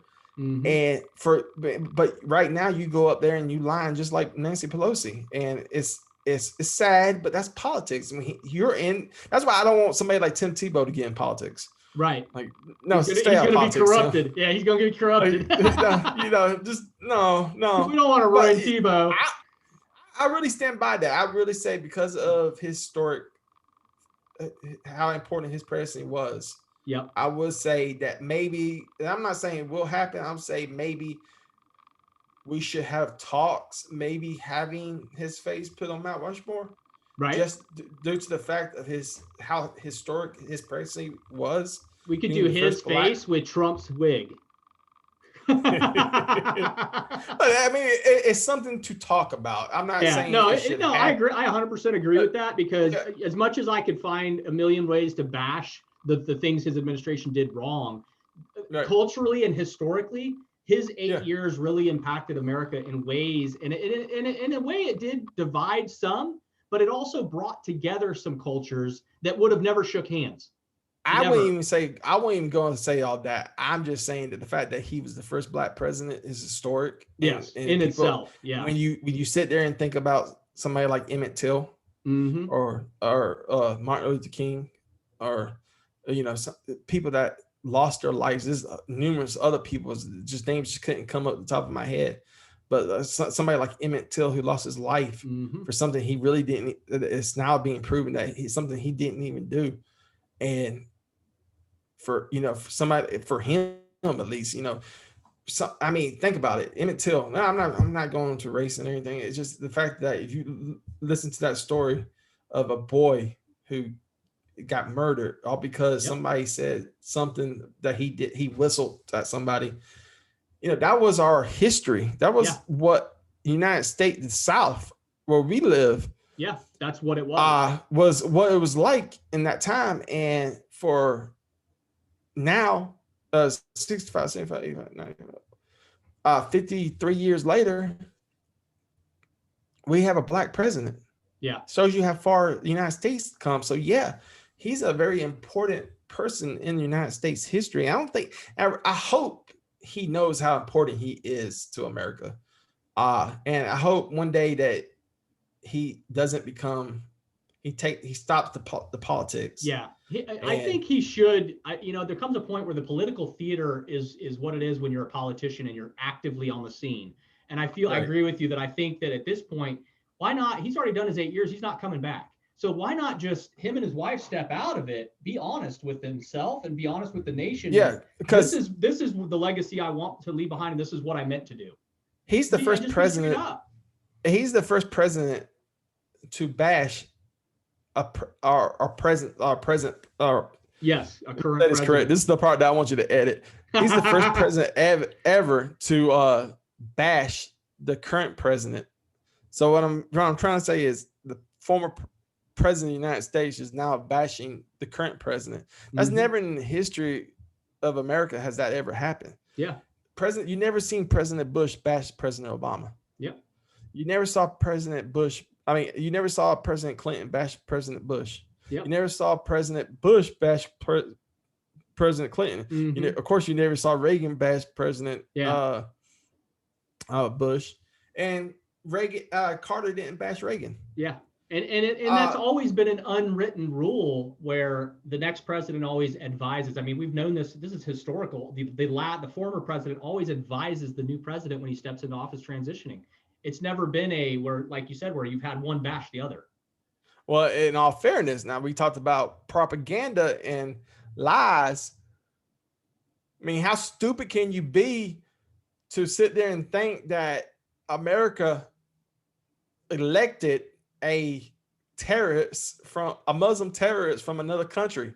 Mm-hmm. We're you think about it. In 2008, I literally was having talk, you talk about me getting blocked and right and unfriended, because you honestly believed that our country is so stupid that we will we will elect a president who was a terrorist. Right. 7 years after we just got hit by a terrorist attack. Mm-hmm. And there's people that will sit there and say that he was a Muslim and he was a terrorist and he was this and he was that. He was not born in this country. I'm like, you're okay. You're stupid. Right. Okay, you're a moron. Right. Now let's fast forward. Who was right there doing the little, hey, let's see that birth certificate. So I can understand President Obama's views on, like, okay, I ain't gonna help you. Yeah, dude's been bashing me in the media for a while. Look, yeah, take your ass back to Fox News. Yep. Yeah, but so I can understand that, but right now we don't have real news, and I don't know if we're ever gonna get back to real news. I don't know if our political parties will ever stop being this corrupt, because right now our political parties are so corrupt. I honestly think we're at a breaking point here. And I know a lot of people talk about, we're heading into a civil war. We're already in it. This is the beginning of it and all this stuff. And I'm like, I don't know how far that's going to go, but I will say at the end of the day that we're in a point in our society, period, where we're not going to go back. All these people that are like, man, it was so good. 5 years ago, everybody got along, or blah, blah, blah. Here's the thing. We're not going to go back. We as a society, historically, while history does repeat itself to a degree, we as a society are not going to go backwards into this whole united, we're all in unity and this and that. You know what was weird is you brought up 9/11. What was the weirdest thing about 9/11 was that we were at a point where the country was all in this weird divisive craziness under Bush, and then 9/11 hit, and what happened? We all got united under 9/11 and under the patrioticness of saving and helping our neighbors and making sure we were all... Until you got on a plane and you saw somebody from... Right, and then we went through that period where everybody was Islamophobic, Because in 2002, in 2002, we got on a plane headed to New York. I was with my dad and my stepmom, and I went to New York for the first time, got on a plane for the first time, and right in front of me was somebody, of Indian descent or something. Oh yeah, Indians, and I was watching him like a hawk. Yeah. Up there, like, because you think about it, it was a drink. Yeah, it was just 7 months right after 9/11, and I was watching him, and hell with you if you call me a racist. I was scared. First, I was scared of being on a plane, and second, I'm like, what the? Yeah, but it was weird that it brought our nation into what I would consider probably the most real unity we've ever seen. Honestly, I mean, we did all come together as a nation for each other. However, we did go through that period where everybody was just, every Muslim was a terrorist, Yeah. And unfortunately for them, they caught the brunt end of that. But again, I don't think we're going to reach a point in society where because Biden's calling for unity or this person's calling for unity, I think our political parties are so corrupt. And here's the sad part about it is people that support both sides of and support each party, they know the corruption is there, but we're willing to accept it, and we're willing to go about our day, and we're still willing to vote along party lines. And as long as that continues, the corruption is allowed to go on and get worse. And so because nobody's going to stand up and stop it, and nobody's going to call it out, we're going to continue to let them hold our wallet hostage and then tell us when we need help or when we don't, and what they can spend it on and what we can't. I mean, that, my friend, is right there. Is he said it better than anybody's ever said it before. Till we stand up, and we have to stand up to these people, and because we're voting the wrong. It seems like like, that's why I said I hope Tim Tebow never does politics, because you can see somebody who's so so humble, so likable, and then all of a sudden one day you're gonna see him. One headline's gonna ruin him. Yeah, Tim Tebow was real prostitute or something like that. I'm like, no, was he? Tim Tebow went to Chick-fil-A and bashed the gays. That's what happened. Yeah. Yes. That's exactly. He'll do a sermon one day. And, because it's just getting stupid. It is. It's no more other way to say it. It's just the fact that, look, it's stupid right now. The politics, the fact that we had a president just now, like we just had, who probably should go down as the greatest president, one of the greatest presidents. Conservatives are going to hate me for this. I would say Bill Clinton was a good president. He had his moments. He did. Look at the economy. I'm not talking about the cigar moment, but he had his moments. You want to talk about Trump and the economy? Look at the economy that President Clinton had. I know there's a lot of Democrats right now. I mean, Republicans who like me going, delete. Yeah, but he didn't go there. No, he was a good president. One of the reasons why, because he worked with he worked with the Republicans. Newt Gingrich has a lot. They, even though they were bashing each other on camera, they worked with each other. I think what we gotta realize as a society, and I know it's gonna not probably happen, but what we gotta realize is we gotta stop being party line people. It's not about parties. We gotta start being where. There's things across the aisle we can all agree on. So let's be real about it. Pollution and this whole climate control thing. Everybody has their opinion on climate control. I know if I walk outside with my wallet and it's snowing outside like it is in Tulsa right now, and I start dishing money out of my wallet at the snow, it ain't going to go away and make a beach. And so climate control to me, to go jump in and throw billions and trillions of dollars of cash to a foreign entity or an organization, it is not going to change the weather. It is not going to make things hotter or colder at the North and South Pole. It is not going to do anything because they did it for years and it didn't change anything. We don't need to throw money at climate. What we need to do is continue with clean green energy. And I don't mean the Green Deal. I mean, we're already looking at EPA standards now that are already lower in pollution now in the United States than it's ever been. And that started under Obama and worked all the way through Trump's presidency. So the EPA can show numbers. We have very clean air now. California is not smog anymore. And it used to be when I lived there. There's a lot of things that have gotten better, and we need to keep on that path. But it boils down to this. If you want to talk about taking care of the environment and climate control and all these things, it takes each individual doing their part. When you see trash on the ground, pick the damn shit up and throw it in the garbage can. I tell my son that all the time, man. Hey, bud, can you run over and pick that up and throw it away? It's just do your part. When I go to the beach, when I go vacation down in Florida, where I'm from, me and my wife, dude, I get back to my hotel room. I got a pocket full of cigarette butts. I pick shit up when I'm on the beach because I want my son to enjoy that. And even so, how is like that's gross, But I do it. So how is Panama City doing these days? Yeah, rough, right? It's rough, but it's one of those things like. And then you look across the aisle on the other side. I mean, I do want businesses to succeed. Here's the thing. I don't go to work every day. I don't own a business. I've owned several businesses. I don't go do that to not make money.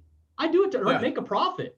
And if I'm not making a profit, I don't need to practice. I've been doing construction 27 years. Do I think I need practice swinging my hammer anymore? No, I want to make money when I swing my hammer.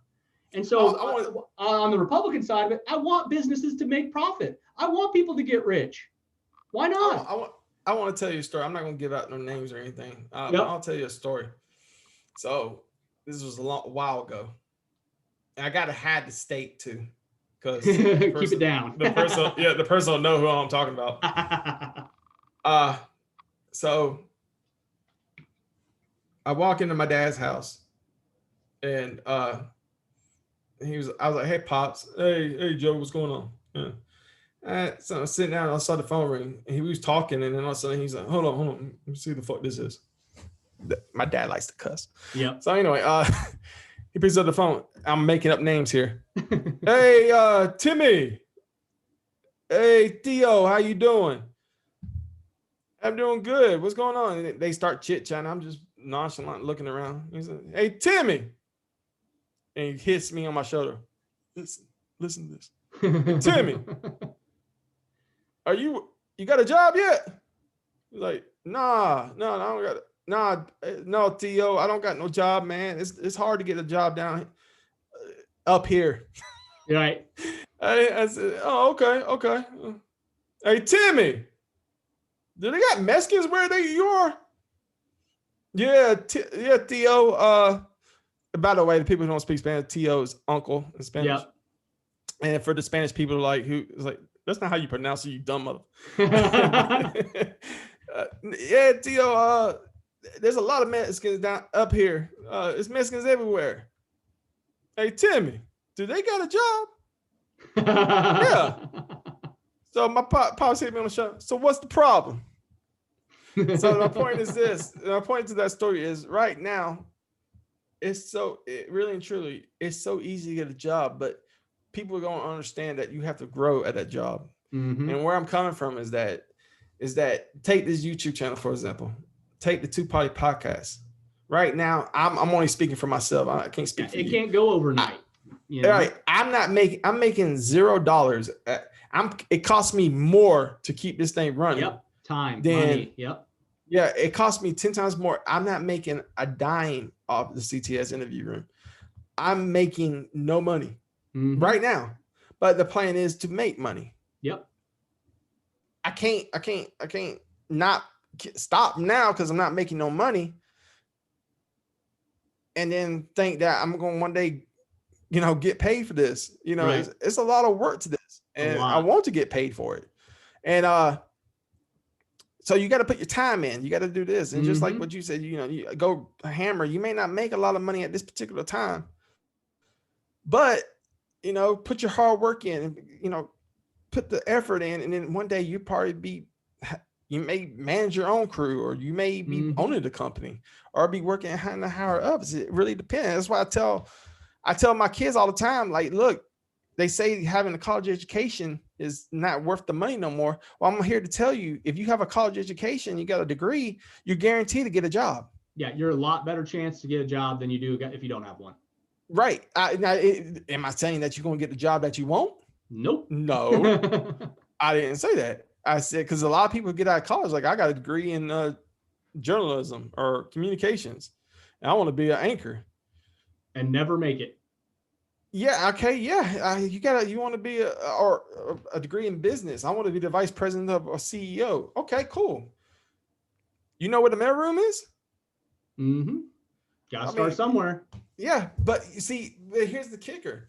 Because you have that college degree, if I'm going to the same job interview is for $25,000 a year, if I'm going for that job and you just need a starter out job, guess who's going to get that job? Why? Because you got that college degree. Is that fair? Yes.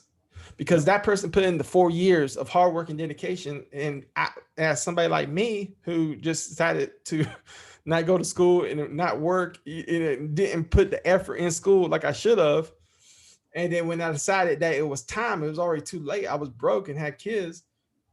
Whose fault is that? I made the wrong decisions in life. So it's one of the things I tell my kids all the time. You're going to learn the easy way. You're going to learn the hard way, but either way, you're going to learn. So put in the work now. Listen to me, make the right decisions, and you don't have to suffer later. Yep. And right now, everybody has an attitude now. Is gimme. Yeah. Gimme. I want free college. It's not free. Man, you don't have to pay for it. My $48,000 in student loan debt from getting my engineer's degree is ridiculous. And yeah, I'd love to have it erased. It'd be great. Just erase that crap. But let's be real. If you're going to erase my debt, I want a choice in it.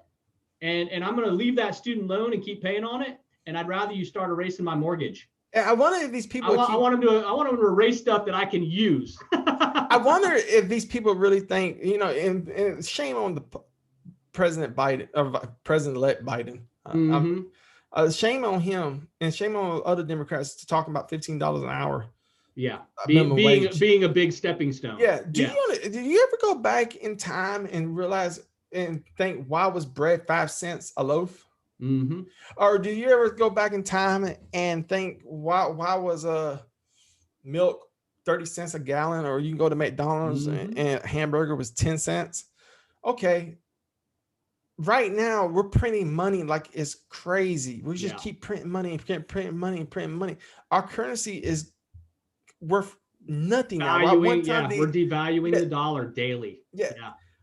at one time the dollar was probably worth in other countries probably worth. You could go to another country with $1, and I shit you not. You could say I'm being a little condescending. I shit you not. You could probably go to a country, name your country, and Peru. Go with $1, and you can buy a mansion. Yeah, it's still there's still places today where if you go there and you say I'm buying in American money, in American currency, it is worth quadruple what their currency is. Yeah, but think of how it was worth in 1955. Yeah, 1960. exactly. Yeah, 60s and before 70s. We started print. Yeah, you go to Costa Rica and own part of it. Yeah. Before you started printing money like crazy, and that's why right now it's so funny. Democrats kill me.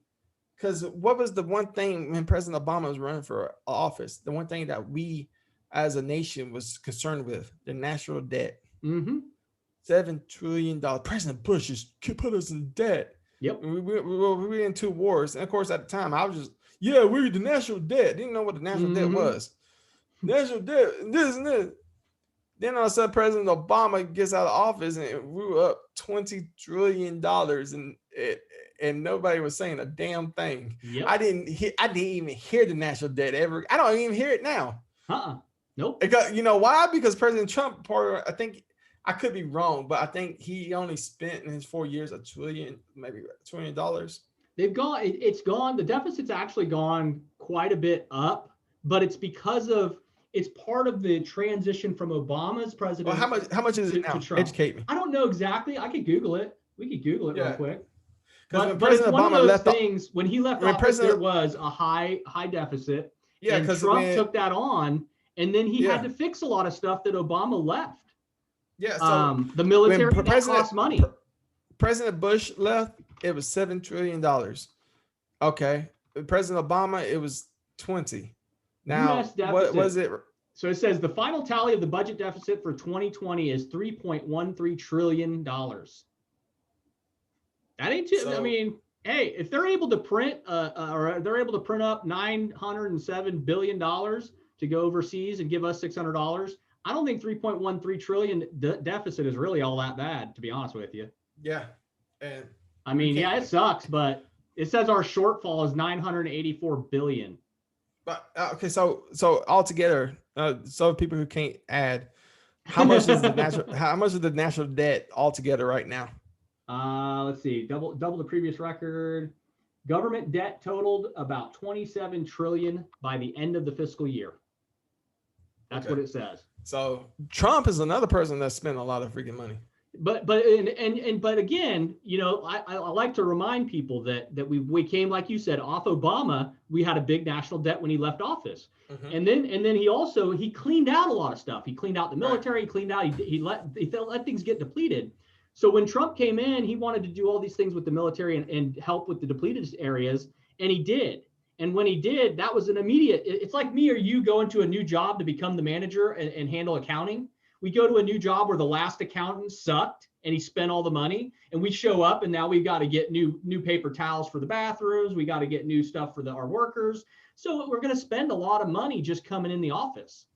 It makes us look bad up front, but at the end of the day, we're trying to get the place running efficiently. And in order to do so, we have to pay off old debt, and then we have to spend money to continue to make money. Yeah. And so I think under Trump, I think he's done really good, considering he's had to spend money because he was left with a lot of depleted systems. Bottom line is this, y'all. Start learning Chinese. Right. Correct. That's where we're headed. Well, start getting your yen. You know, I need to start transferring my dollars into yen because they said by I think it's 2028, the Chinese economy will surpass us because of the way that we're printing money like no tomorrow. You know, and the bad part about it is, I don't care what you say, Nancy Pelosi is a 10 times smarter person than I'll ever be. Right. Joe Biden is a 10 times smarter person than I'll ever be.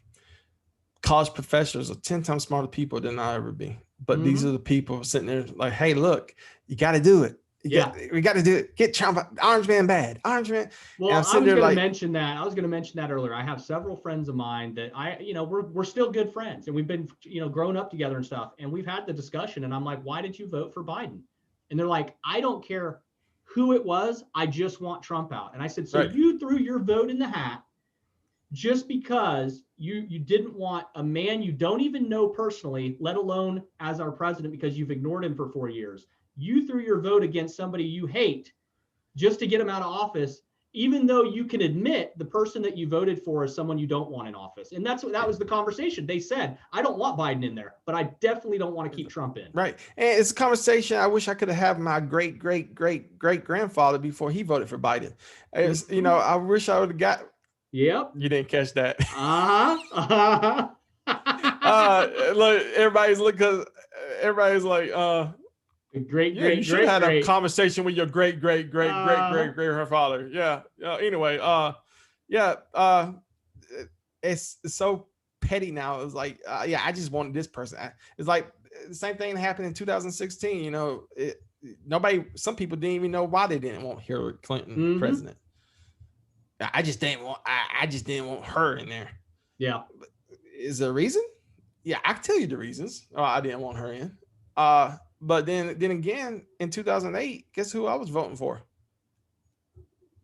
I was voting for Hillary Clinton. I wanted her. You know why? Yeah. Because the kid that was in college heard free college. Right. I didn't know how this was. I just heard free college. Yeah, 2016, Hillary Clinton. Here was I had a lady who was an older lady who was a big Hillary supporter, and we had a big discussion. She was actually a client of mine. I was at her house doing work, and she brought up the topic, and we started talking about the presidency and how it was funny about Trump coming in and, you know, what would happen. And she said, you know, what's your opinion on Hillary? And I said, I'll be honest with you. And I said, don't take this the wrong way. I said, I have nothing against a woman leader. I said, but I think right now, 2016, because we have so many overseas conflicts and foreign stuff going on, because at that point we still were dealing with North Korea and a lot of crazy things in the Middle East still going on. I said, I'll be honest with you, I don't think now is a time for the United States to put a woman in leadership position as the president, because nations that don't look onto women as powerful, like Iran, Iraq, a lot of Middle East, they down women, even China. I said, I think if you put Hillary Clinton as the leader of our nation, as a woman in the middle of a war and conflict with the US, we would be at an actual war on our soil, because these nations would immediately put down because of the fact we have a woman as a leader. And I said, now, if you fast forward in 4 years, I said, 2020 comes or 2021, I said, Hillary Clinton would be great then, because hopefully the next president would get rid of all those conflicts. And so we've seen that. I mean, we've already seen that Trump kind of cleaned up a lot of this stuff. So now if we had a woman president come in, I would be okay, because Trump's kind of set the stage for a non-conflict administration to come in. Unfortunately, the only one we're going to probably get would be Harris. And that lady is all about digging dirt. Yeah, it is a question I always wanted to ask, and I'll ask it right here on the show. So people talk about reparations. People talk about breathing. What's it called again? Reparations. Okay. People talk about reparations. So how is that exactly going to work? Okay. So somebody told me the descendants of slaves will get, money from the government. Yep. Okay. Now, neither here nor there. So now so does that mean everybody who has a descendant of a slave? So if my great grandmother was a slave, does that mean even though I'm white, am I going to get money? Right. Well, and then the guy was like, no, you're not, you're white. So what if you don't have a descendant of a slave? Do you still get money? Yeah, because I'm black. Right. This is a real conversation. I'm sitting there like, wait, but so I think what's crazy with history is people don't realize the amount of European, white, and Irish slaves that were brought to America. Yeah. So my point is, right? People. So how's that? How's that going to work? It's going to be just blatant that if you're black, you're going to get money. That's it. Or is it going to really be if you're a descendant of a slave? And then how much? And keeping this in mind, you're only getting back your very own money. Right. You're not getting back the government's money. I mean, yes, it's the government's money, but you're getting back money. And guess what? Who's going to pay? They're paying you out of your own wallet. You're going to be paying hella taxes. And you're going to be okay with that? Because basically when you're paying for $15 loaf of bread, you basically going to give that money back to the government. We're gonna reach a point under something like that. We're gonna reach a point where you and I can't be homeowners. You and I can't own cars. We can't afford a car. It's gonna come to a point where, like, I mean, if you start doing that and you start taxing to compensate those amounts of money that you're free education, free healthcare, reparations, all these things, you start handing and printing that stuff out. At some point, in order to make your political theater and politics look good to get reelected, you've got to bring the deficit down. In order to bring the deficit down by handing out free money, you got to keep printing. So how are you going to do that? You're going to hit the biggest markets. What are the biggest markets? Small business is what supports, that is the backbone of our nation, not big box stores, small business. So small business is going to get hit hard, and real estate. Those are the two industries that are going to get smashed when we start handing out money for reparations and free medical and all this stuff. So me and your property taxes go sky high. The real estate markets crash, which means all investors hide their money or they move far away. Just like under Obama, a lot of people took their businesses and moved them overseas because they weren't getting taxed as much. Right. I mean, it's common sense what's really going to happen. It's not a sustainable economy. Yeah, I think it's like what you said. I think we're at the point of no return. Yeah. I hope we can return. I hope so. I think basically we're gonna need that good old fashioned ass whooping. I think it's that, and I think it's really just being, you got good friends from backgrounds and different cultures. I have good friends, and I think it's really a matter of rallying around with who we love and unite with, and saying and having a conversation and saying, hey man, when this shit gets bad, bro, I've got your back. I'm not for the government. I'm for you. Yeah. I'm not for the parties. I'm for you. I'm going to say this. I say, because you and me are both in the social media game, I'm going to say this. Turn off your social media. Yes. And turn off the news. And I'm telling you, the world's going to be a different place. I do it. And sometimes even a day or a week is enough. And I'm just so relaxed. There's no stress. I feel so good. And then all of a sudden you put Facebook on some freaking jackass just put something stupid. And you're like, mother. Yep, ruined my whole day. But I can't, because you see, that's the thing about social media. You have the platform now to put down and write down anything that you think of, or anything that you believe in, or anything that you just popped in your head, and you can just write it down and for the whole world to see. Yep. Now, I don't like you no more. Right. And that's why it kills me, because if I probably on my personal page, I probably got, say 600 friends. I probably got 600 that people blocked me or because or unfriended me because I put something they didn't like, or I commented on their little thing. Cousins, especially in the Trump era, because if you put something stupid down, I'm going to correct you. Oh yeah, hey, that's a lie. Yep. You're not really telling the whole truth. Unfriend. I'm like, well, I didn't know you anyway, so it's very shocking to me. It's very, it's just the way the world is now, and that's why earlier today we was talking about the CTS, because you have a different religion of mine, because you're a different race, because you have a different political agenda. That don't mean you can't come on my show, and that don't mean I'm not going to let you talk about what you're following. I may not believe in what, but my platform is here for you. Correct. To talk about what you are.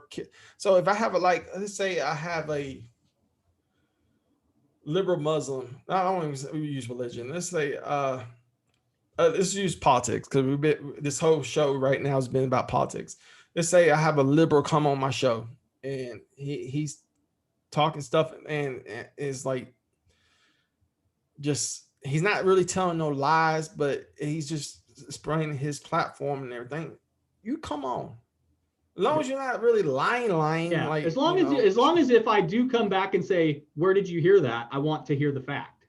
Yeah. And if you can't present the fact, I'm gonna ask you live on the show. I'm gonna say, can you just rebut that? Because there's no need to say something that's not true. The number one thing you can do if you disagree with somebody, just keep asking them questions. Oh yeah, because they'll reveal it. Yeah, and that's when they get angry. When you're having a discussion with somebody and they get angry because you asked them a question. I don't know how many times innocent. I'm just, where did you hear that? Not because I wanted to, smash you. It's just, I really I was at the time, I was really actually believing you. Where did you hear that? Yeah. And they'll get so mad that you didn't hear, like, how dare you question? Like, what the fuck? No, I didn't question you. I just want to know where you heard that. It's on Snopes. I saw it on Snopes. Yeah. So I can read up on it and see what you're talking about. I'm not trying to, and that's where I learned that if you really want to snoop, it's a girl on there, Caitlin Bennett, I believe. She was on InfoWars. Mm-hmm. She'll go out there, and I was just like watching her get people angry. Yeah. And this is a young lady. She's a conservative. She'll go out there to these protests and everything and just start asking questions. And these people get so freaking angry. Like they're mad and they want to fight her. And she's, like, look, I'm 6 foot 260. I'll say this: I'm not the baddest man in the world, but the bad doesn't mess with me that much. Right. I don't fear many people, but with that said, this girl has no fear. She'll go out there and just, you're stupid. Yeah. It's like, wow. But her game plan is real simple. She just goes out there and just asks questions. Yeah. Expose them by just asking them questions. So do you believe? So you think Trump is a racist? Yes, Trump is this. Well, tell me the one thing that Trump said is racist. What? Right. What? Are you kidding me?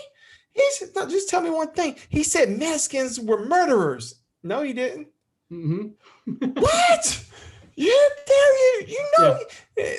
must be a Trumpster. Tell me where you heard where he said Mexicans were murderers. Oh my God. No. Yep. He said it. He said it on ESPN. It's insane. It really is where we're at. I just can't every day. The more crazy it gets, I just can't wrap my head around it, man. It's like just having a genuine conversation with people nowadays. You got to tiptoe around topics, and it's like makes no sense. The days of Michael Jordan busting out and saying, "Hey, Republicans buy sneakers too." Those days, I think, are over. I think now, the Democratic Party pretty much got the celebrities like there you are. It was just announced like yesterday or the day before, Master P's buying Reebok and making it a black-owned company. Well, nothing wrong with that. But to me, it's like the whole headline. When I read it, I was like, Master P buying buying Reebok. And I was like, that's good. And then you read the next part of the headline. It's like, to make it a black-owned company. Dude, why does it have to be a black-owned company? Why can't you just say he's reviving Reebok? Honestly, I don't know much about that story, but I think that's the journalist party's skill on it. Yeah. Because guess what? Master P is a businessman. And I don't think a lot of business people will go out there and deliberately try to. It's happening. I guess not, because it's happening a lot now because people forget that conservatives buy sneakers too. Yeah. And buys, and you look at the wall, Super Bowl commercials, and the wall was being built. A lady was trying to race and she's drinking her Gatorade, but then the wall is being built and she can't go nowhere. It's like, what the fuck? Yeah. But, I guess I'm old school, yes, I have my own beliefs, but when it comes to the CTS, everybody's welcome, come on. Yeah. And I'm not going to, I'll do my best not to dispute you. I'm not Steven Crowder. I'm not going to argue with you, let you come on and you can say what you, there's a lot of people. I haven't really, to be honest with you, I have never had anybody on my show I really disagree with anyway. I think the only person I ever really disagreed with was Jermaine, but then Jermaine, I would go down as one of my best guests, and he was my third interview ever. Reason why? Because I was a fan, and got to meet somebody that you actually looked up. Now, I'm a grown man, I don't look up to nobody, but he was somebody that I thought was like, that's who I want. Right. I told my social media consultant, like, we got to get him, and this is the guy I want. Like, well, you need to start with high school coaches or something like that. And I was like, no, I won't. And I thought start at the top, work my way down. I thought when I got to Jermaine, I thought I hit my pinnacle, because that's how far I would have guy. And to me, Jermaine Funny Man Johnson was somebody that I've been following for 5 years, and he's funny, one of my favorite comedians. And to be my third interview, it was like, wow. I mean, I made it, and then follow up with Vince Papale and Jim the Rookie Morris. Yeah. They made movies about these people, and I got to get you. I got to get you in touch with. He's a local guy here in Tulsa. His name's Todd Atkins. He runs the Todd Atkins Show. I don't know if you've heard of him. He's I wouldn't say newer. He's been in the game a little bit, but he's in with all the fight guys. So if it's anything MMA and boxing, dude, Todd Atkins has had him on the show probably, or he has him booked. So, isn't it funny? Because me and you, before, I'm gonna break the third wall. Before we started the show, we was like, we want to talk about anything, whatever we talk about. I'm a big boxing fan. And I'm like, dude, I love boxing. Yeah, I'm a big boxing fan. And then we spent 2 hours talking politics. Yeah, bunch of stuff. But yeah. Seriously, Todd he just had Angel Man Freddy on there. That's a name you don't even hear much anymore. But Angel Man Freddy. I know who Angel Man Freddy is. Yeah, and he gets almost every MMA fighter you can think of that's good. Not just the up and coming. He gets the good guys, and he'll do a couple interviews a week lives on Instagram and stuff. Todd Atkins, you got to reach out to him. He's a really good dude. He'll come on your show, or you could have him. When you said Todd Atkins, I was thinking Scott Atkins, the actor. There's a lot of different. There's actually a few Todd Atkins. Yeah, there's actually a few Todd Atkins out there. I was sitting there thinking to myself, I was like, Scott Atkins? I don't even know if his name is Scott, but I know him because he's on a bunch of those straight to DVD action movies. Yep. And he's always in a movie with Jean-Claude Van Damme. Yeah. He was in The Expendables too as Jean-Claude Van Damme's second. Like, there you go. His second. And Doctor Strange. But that's like the only two big movies he was in. But the rest of them are like straight to DVD action movies. Yeah. And he's like Todd is a huge MMA and boxing. You got to definitely, if you reach out to him, you'll either get him on your show or he'll let you on his. He is awesome, and he can put you in contact with some really good guys. Are you friends with him? I am. We became friends through podcasting here locally in Tulsa. So he's had me on his show. And I have not returned the favor. He keeps asking me, when am I coming on to 2 Party, man? When am I coming on? And so, but then I watch him and he gets so booked and he gets these lives going. So I haven't had a chance to get him back on here. But he's a great guy. He's a great guy. Dean, I'm so going to name drop. Hey, Dean Taylor, 2 Party Podcast told me to call you. Do it. How'd you get this number? He didn't tell you to call me. Go on Instagram, message him. He'll message you back. He's just a straight down home good guy like me and you, man. But he's trained, he's done jiu-jitsu, like he's trained and stuff. He's actually knows his stuff. Oh, that's a story I want to share before we go, because I got to tell you this story. Let me first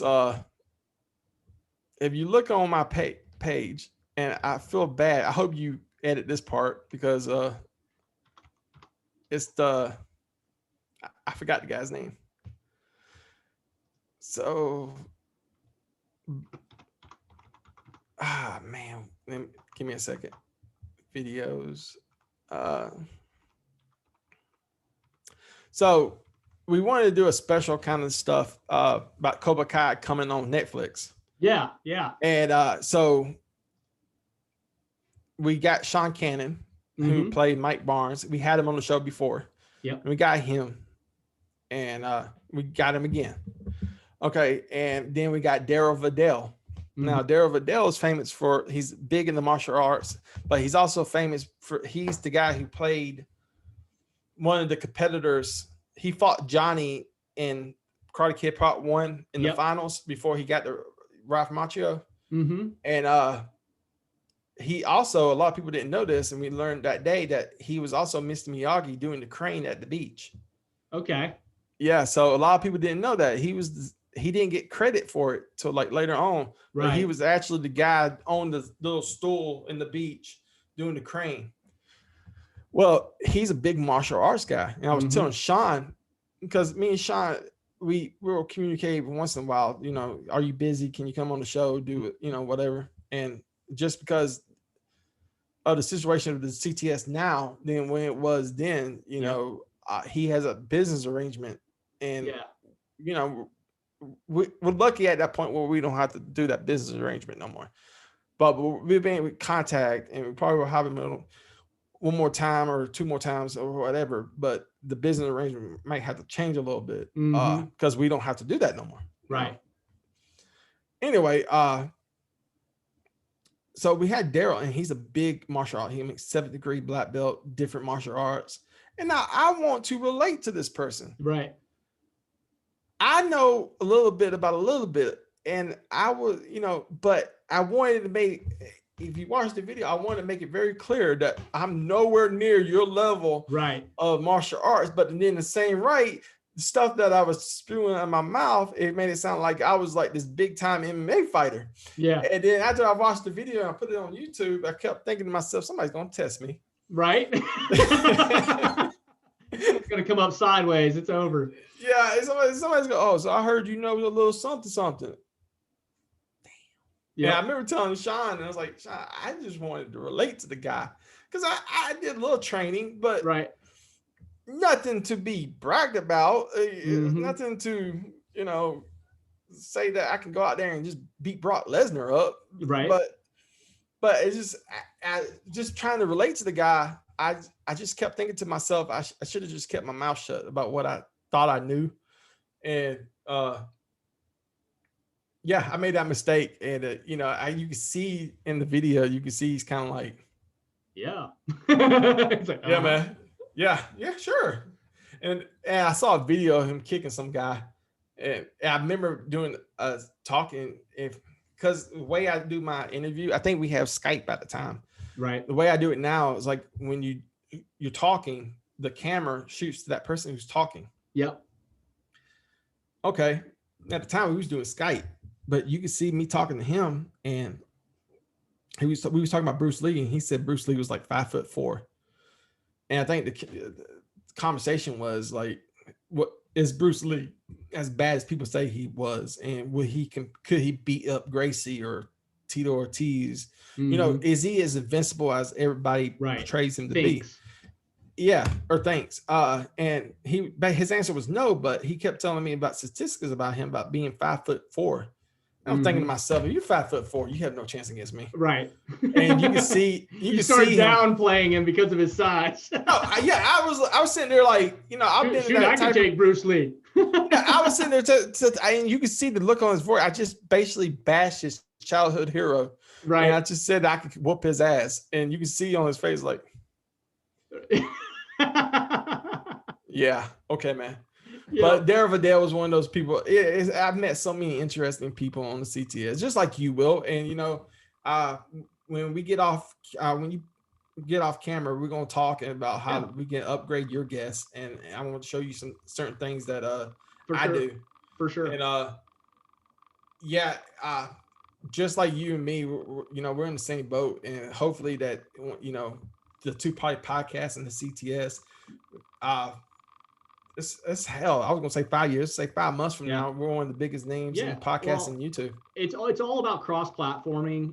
At the end of the day, it's really you got, since this whole pandemic shut everything down, and everybody and their brother's a podcaster now. You got people that are podcasting freaking how to use a remote. Like, oh, there's a remote. Oh, well, let me do a podcast about it. There's people podcasting nonstop. And there's nothing wrong with that. At the end of the day, we have this technology. Let's use it. But what I like to do is, what I love about your show, for one, with CTS, you're bringing relevant content. You're bringing relevant guests that have good meat, good body, good stories to tell, and they're good characters. I mean, these are people, when you hear the stories on the videos and stuff, and you listen to their episodes, you're literally hearing the individual and who they are. And that's the whole basis of what I did with Two Party Podcast. When we started, it was, everybody tells you stay in a box. When you do a podcast, you got to pick a platform, pick a topic, and you have to stay in this box. And I said, hell no, I ain't staying in a box. I want my show to be everything. Yeah, and that's like me. I basically, unfortunately, I break my own rule. I talk about stuff and I get the people that I want to listen to. Mm-hmm. So look at the Marvin Constant Show. I love Alabama football. I live and breathe Alabama football. Guess what? I got one of the biggest names to ever play for University of Alabama to be a partner. Right. He's not, an employee. He's a partner. Yep. I tell him all the time. I tell Raphael, I tell Stingray, I tell Marvin, you're not you know, Stingray is one of those people that come up, he'll Facebook me and ask me for permission. I say, dude, this is your channel. Right. Yeah. If you got good content, bring it. No, yeah, like this is your channel. I don't own this. This is not, I mean, yeah, I started this, yes. But the same agreement I have, and I told them, like, keep my text messages, keep my voicemails, keep, you know, just in case we do make it big and I decide to get shady, have that Facebook message right there and say, hey, yeah, we're partners.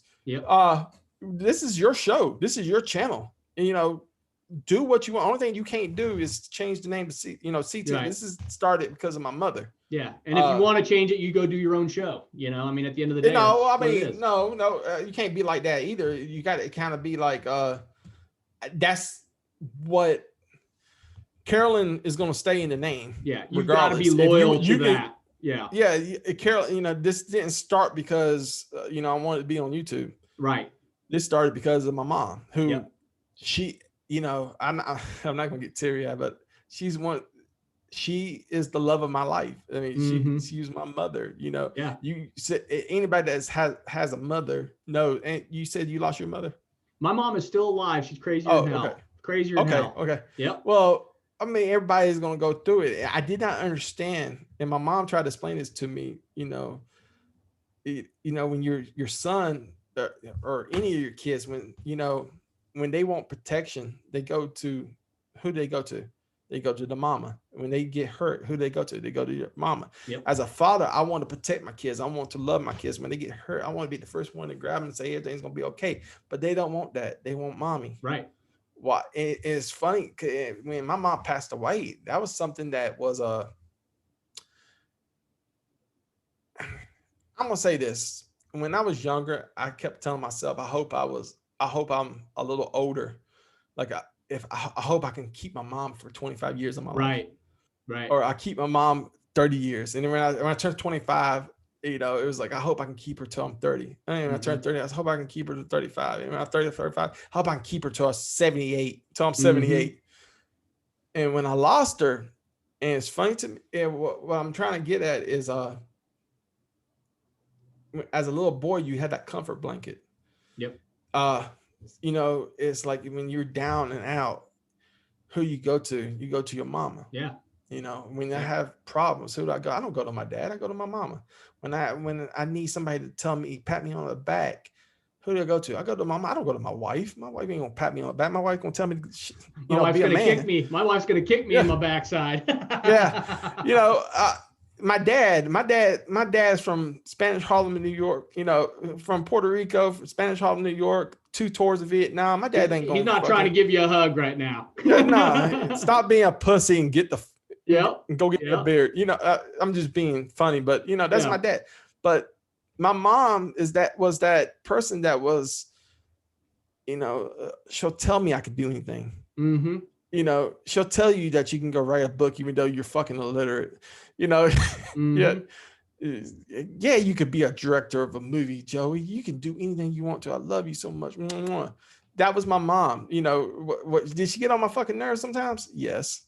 Did she? But when I needed that comfort blanket, she was there. And when she passed away, that comfort blanket was taken from me. I think that's something that every man has to go through, and they don't really talk about it a lot because either.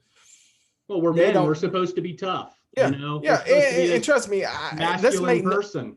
You know, let's make no complaint about it. I'll tell you straight up, I'm a very tough human being. I've been through a lot, and you know, but it was always nice to have that comfort blanket there. It was always nice to have her there.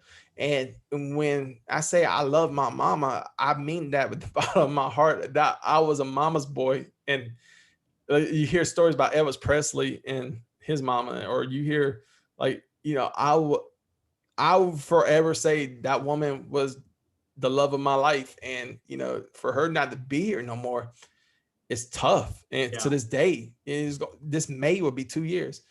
And it's tough for me to even think about it. When she first passed away, it was kind of like one of those situations where I forget she was not here no more. Right. And you know, like the first New Year's, I'm getting choked up. I even think about this. And yeah, you're a big man, you sissy motherfucker, and you sitting there getting teary eyed. But I remember every New Year's, my mom would call me, and it's funny because the day of this recording is December 31st, and my mom would call me and she, you know, wish me Happy New Year's. Even if I was asleep, she'll call me and wish me Happy New Year's. And last year was the first New Year's I didn't have that phone call. And I remember sitting in my chair because I was watching a movie or something. And I was literally waiting for my mom to call me. It slipped my mind that she's passed away. You know, I don't know why my mind was going. I don't know what kind of crap was going on through my mind. But I literally was like, my mom hasn't called. I literally said this in my head. I was like, my mom hasn't called me yet. What the fuck? And then I put the phone down. And then about 2 seconds later, it hit me just like it's like you lost her all over again. Right. It's like, damn. Yeah. And I don't think you ever, you know, those things I don't think you ever pass by. I mean, at the end of the day, your mother is coming into the world. Your mom's your best friend. Your mom's the first person you see. You know what I mean? And then at the end of the day, like you said, I mean, you expect that. You always expect her to be there. You know, you always expect, well, I'll be older. She's going to be there. So I'm sure, you know, whatever circumstances happened 2 years ago, man, I'm sorry to hear that. And I think a lot of things we talk about on this show is self-improvement, mental health and stuff like that. And I'll tell you, one of the things I can say for sure is, and we talk about this a lot. I actually had a guest on here that was really good. We discussed this is, you know, it's okay not to, you know, it's okay as a man to cry. And it's okay as a man to talk about things like this. Because we, as men, we were always we were raised not to. But it's okay to. Yeah, so afterwards, you going to give me a hug? Hey, man. But yeah, I mean, at the end of the day, now my mom's still alive. I love my mom to death. Same, exactly what you said. My mom has always been there for me. I can call my mom, as crazy as she is, I can call her right now. And she'll talk to me. She'll support me. You can do anything, the whole nine. You know, she's got partial dementia. She's kind of she's there, but she's not there. And she's kind of, I've tried to get her as much help as I can. And she wants to just live free and just hang out in the world doing whatever she wants. And that's what she's doing right now. Her. Yeah. So I love and respect that she wants to be this crazy gypsy of the world in 2020. She never outgrew the 60s, I guess, is kind of how she is. And I'm okay with it. That's who my mom is. I'm okay with that. My dad on the other side, you know, we didn't have a good relationship. He got killed. He was murdered in 2008 by a Black widow murderer who had murdered her previous husband. Very similar situation. But my dad, you know, he wasn't a good guy. He didn't live a good life. He was a murderer. He'd been through a lot of stuff, dealt drugs his whole life, was you know, for lack of a better term, you know, there's a book that should be written in a movie about my dad. No joke. I mean, he's linked to a lot of the movies that are already out right now. When you come on the show, I already know our topic.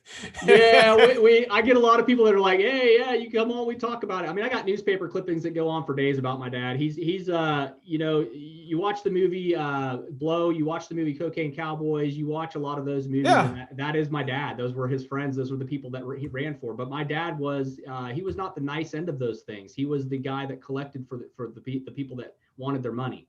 That's what my dad did. He did it fresh out of Vietnam. He left Vietnam and served time because he murdered somebody to get a submarine turned around because he didn't want to go back. That's who my dad was. I mean, he was a guy that would, it's a guy that would look at his kids in the eye, give them a hug, and he'd turn around and break somebody's neck in a heartbeat. That's just who he was. It's funny. You know, let me ask you this. Did you look up to your dad? There was times, you know, my mom and dad divorced, you know, and we'll get into this on your show, but I'll give you a little small breakdown. Yeah. So from about the age of 5, question before you answer that question, did you fear your dad? We always had a healthy fear of my dad. Yeah, see, I think that's funny. That's funny because I was terrified of my father. Like my dad scared the fuck out of me. Mm-hmm. I mean, it's going to his house. I used to, as soon as we hit that sign going to his house, and we took that right because you know you had to stay on the weekends or whatever. My stomach would just be like, oh, I got to throw up. Right. But then it's so funny now. 30 years later, you know, I'm 10 times in my mind less violent than my dad is. I'm not saying my dad was like, you know, this big mean guy. Mm-hmm. by no means. I'm gonna give the devil's due. When I'm talking trash about my father, and I don't mean to, you know, I can call my dad right now and say, Daddy, I'm in a bind. I need money. And he may not want to. I'm not going to sit there and say it's going to be easy. Right. But that man will open up that checkbook and come on, I can't let my boy suffer. You're my son. You know, fuck you, stupid motherfucker. But here, my dad was a great, as a family man, when he was doing right, he was a good man. His heart was there for his kids and his family. Right. But he had a light switch, and my wife likens it. I'm kind of the same way. I have a light switch with my emotions, and my dad had the same thing. And that was where my dad was a very loving, caring person for his kids. And I was, out of 11 brothers and sisters, I was named after my dad, not a junior, but I took upon his name. And so what ended up, when my dad would turn that switch off, nothing else mattered. I take it Dean Taylor is not your real name. I have 3 different birth certificates, brother. If the story doesn't get deeper than that, we've been on and off witness protection at the time my mom and dad got divorced.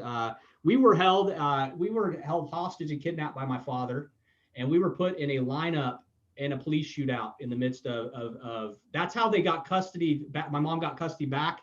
Is she had to track us down for a period of time, about I believe it was 3 to 4 months. My dad had kidnapped us, and my mom had to track us down on her own and take off work in between jobs. She would come find us. Every time she'd find us, my dad would move us. He'd catch on. I want to stop it right here. I want to direct your show. I'm going to stop it right here because I'm fucking up to see my we'll get into this. I'll save the meat of it. But at the end of the day, my dad, though, he was a really good man. And here's the thing. From 5 to 15 after my mom and dad divorced, we did have to get away from him. And it started out with us initially being in witness protection. And then initially my mom said, this isn't the life I want. And so we ended up just moving away, far away. And my dad knew where we were. He had police on payroll. He knew what was up. He knew how to find us if he wanted to. And I'll also put it to like this. My mother and my stepmother is the only 2 wives of his that are alive. Okay. He got to the rest of them. My dad was not a very nice man, but at the end of the day, when I turned 15, my mom gave me a choice to move back to Florida. My grandfather was very sick, and she said, if you want to come back to Florida, I'm going back to Florida, and you can help me take care of your grandfather. So I did move back to Florida. And of course, growing up, I always had the questions like, who is my dad? Has he changed? Does he think about me? What's going on with my dad? So the first thing I did when I got back to Tampa, Florida, is I said, I want to know where my dad is. How do I get a hold of my dad? And my mom knew. She had his number. She knew at the whole time I was growing up, my mom always knew where that man was because she had to know, or she was going to be taken out too. Right. And so when we moved back there, I reached out. My mom said, yeah, I think it's safe enough. He's remarried. He's got another kid. And I think it's safe enough for you to reach out, and it's your decision if you want to. And I did. And I went to stay the night at his house for the first time, stayed a weekend with him, got to know him. And I asked him straight up. I mean, I asked him all the questions I had as a kid. I asked him, what was going on with you, and he straight up, I always loved you guys. But there were things that happened at that point in my life, and there was things going on in my life where you guys could not be the priority. You had to either be the priority, or I had to take you off this planet. And that's why I put you in the positions I did. It's almost like Michael Corleone in a sense. My dad was we'll get into it. I'll get some of the clippings and some of the other stuff to bring along, and we'll get into some of the detail. You hear here first, CTS Interview Room, Sunday interview right here. There we go. Got Dean Taylor going to come and talk about his daddy. And I'll talk about my daddy. But the point what I was trying to make was it's funny because, my dad was just he was very verbally, I guess the word now to call it is verbally abusive. And it's funny because I always kind of consider myself, not as tough as my father. Mm-hmm. And I always get my wife would get on to me every time with my son, like, you got to calm down. I'm like, wait, what the fuck are you talking about? And the next minute I realize I'm just doing the exact same thing as my father, but I guess is that temper will get the best of you. But you don't try to be an asshole. I think deep down our parents really care about it. Even your dad, I think deep down he cared about you. It's just like what he said. And one thing you take away from this interview, don't take the politics, don't take anything else, but just always remember that your parents love you, even if they don't even like you. Yeah. He love you because at one time, you know, you and the mom, you was inside them. I guess technically you was inside your dad too, but yeah. I mean, in a nutshell, no pun intended. No pun intended. Hey, I'll tell you what, I'm gonna get off here, Joey. It has been amazing. It's been a great interview. You know, we were kind of slinging mud. Like, you know, let's just have let's have a conversation, and we have. And to me, I think this has been a great interview. I think we started at what, 1 o'clock? Yeah, Eastern Standard Time, and it's now 4:26. Hey man, we're kicking it. My wife's gonna be like, I thought we were gonna go out to eat or something. You know, like whatever. But you know, at the end of the day, you know, I appreciate having you on. And like I tell all our guests, this is one time, you know, this will be your first time on. The audience has now got to know who you are. We've had a good open discussion, and then we'll have you back on in the future, and we'll get into some other things. We'll do some other promotions, you know, from your show to mine. When you the first thing, let's go ahead and close this out. You know, do your closing, because at the end we got about 5 more minutes. I need to tell you some things that you need to know about your show, and let's go ahead and get you booked.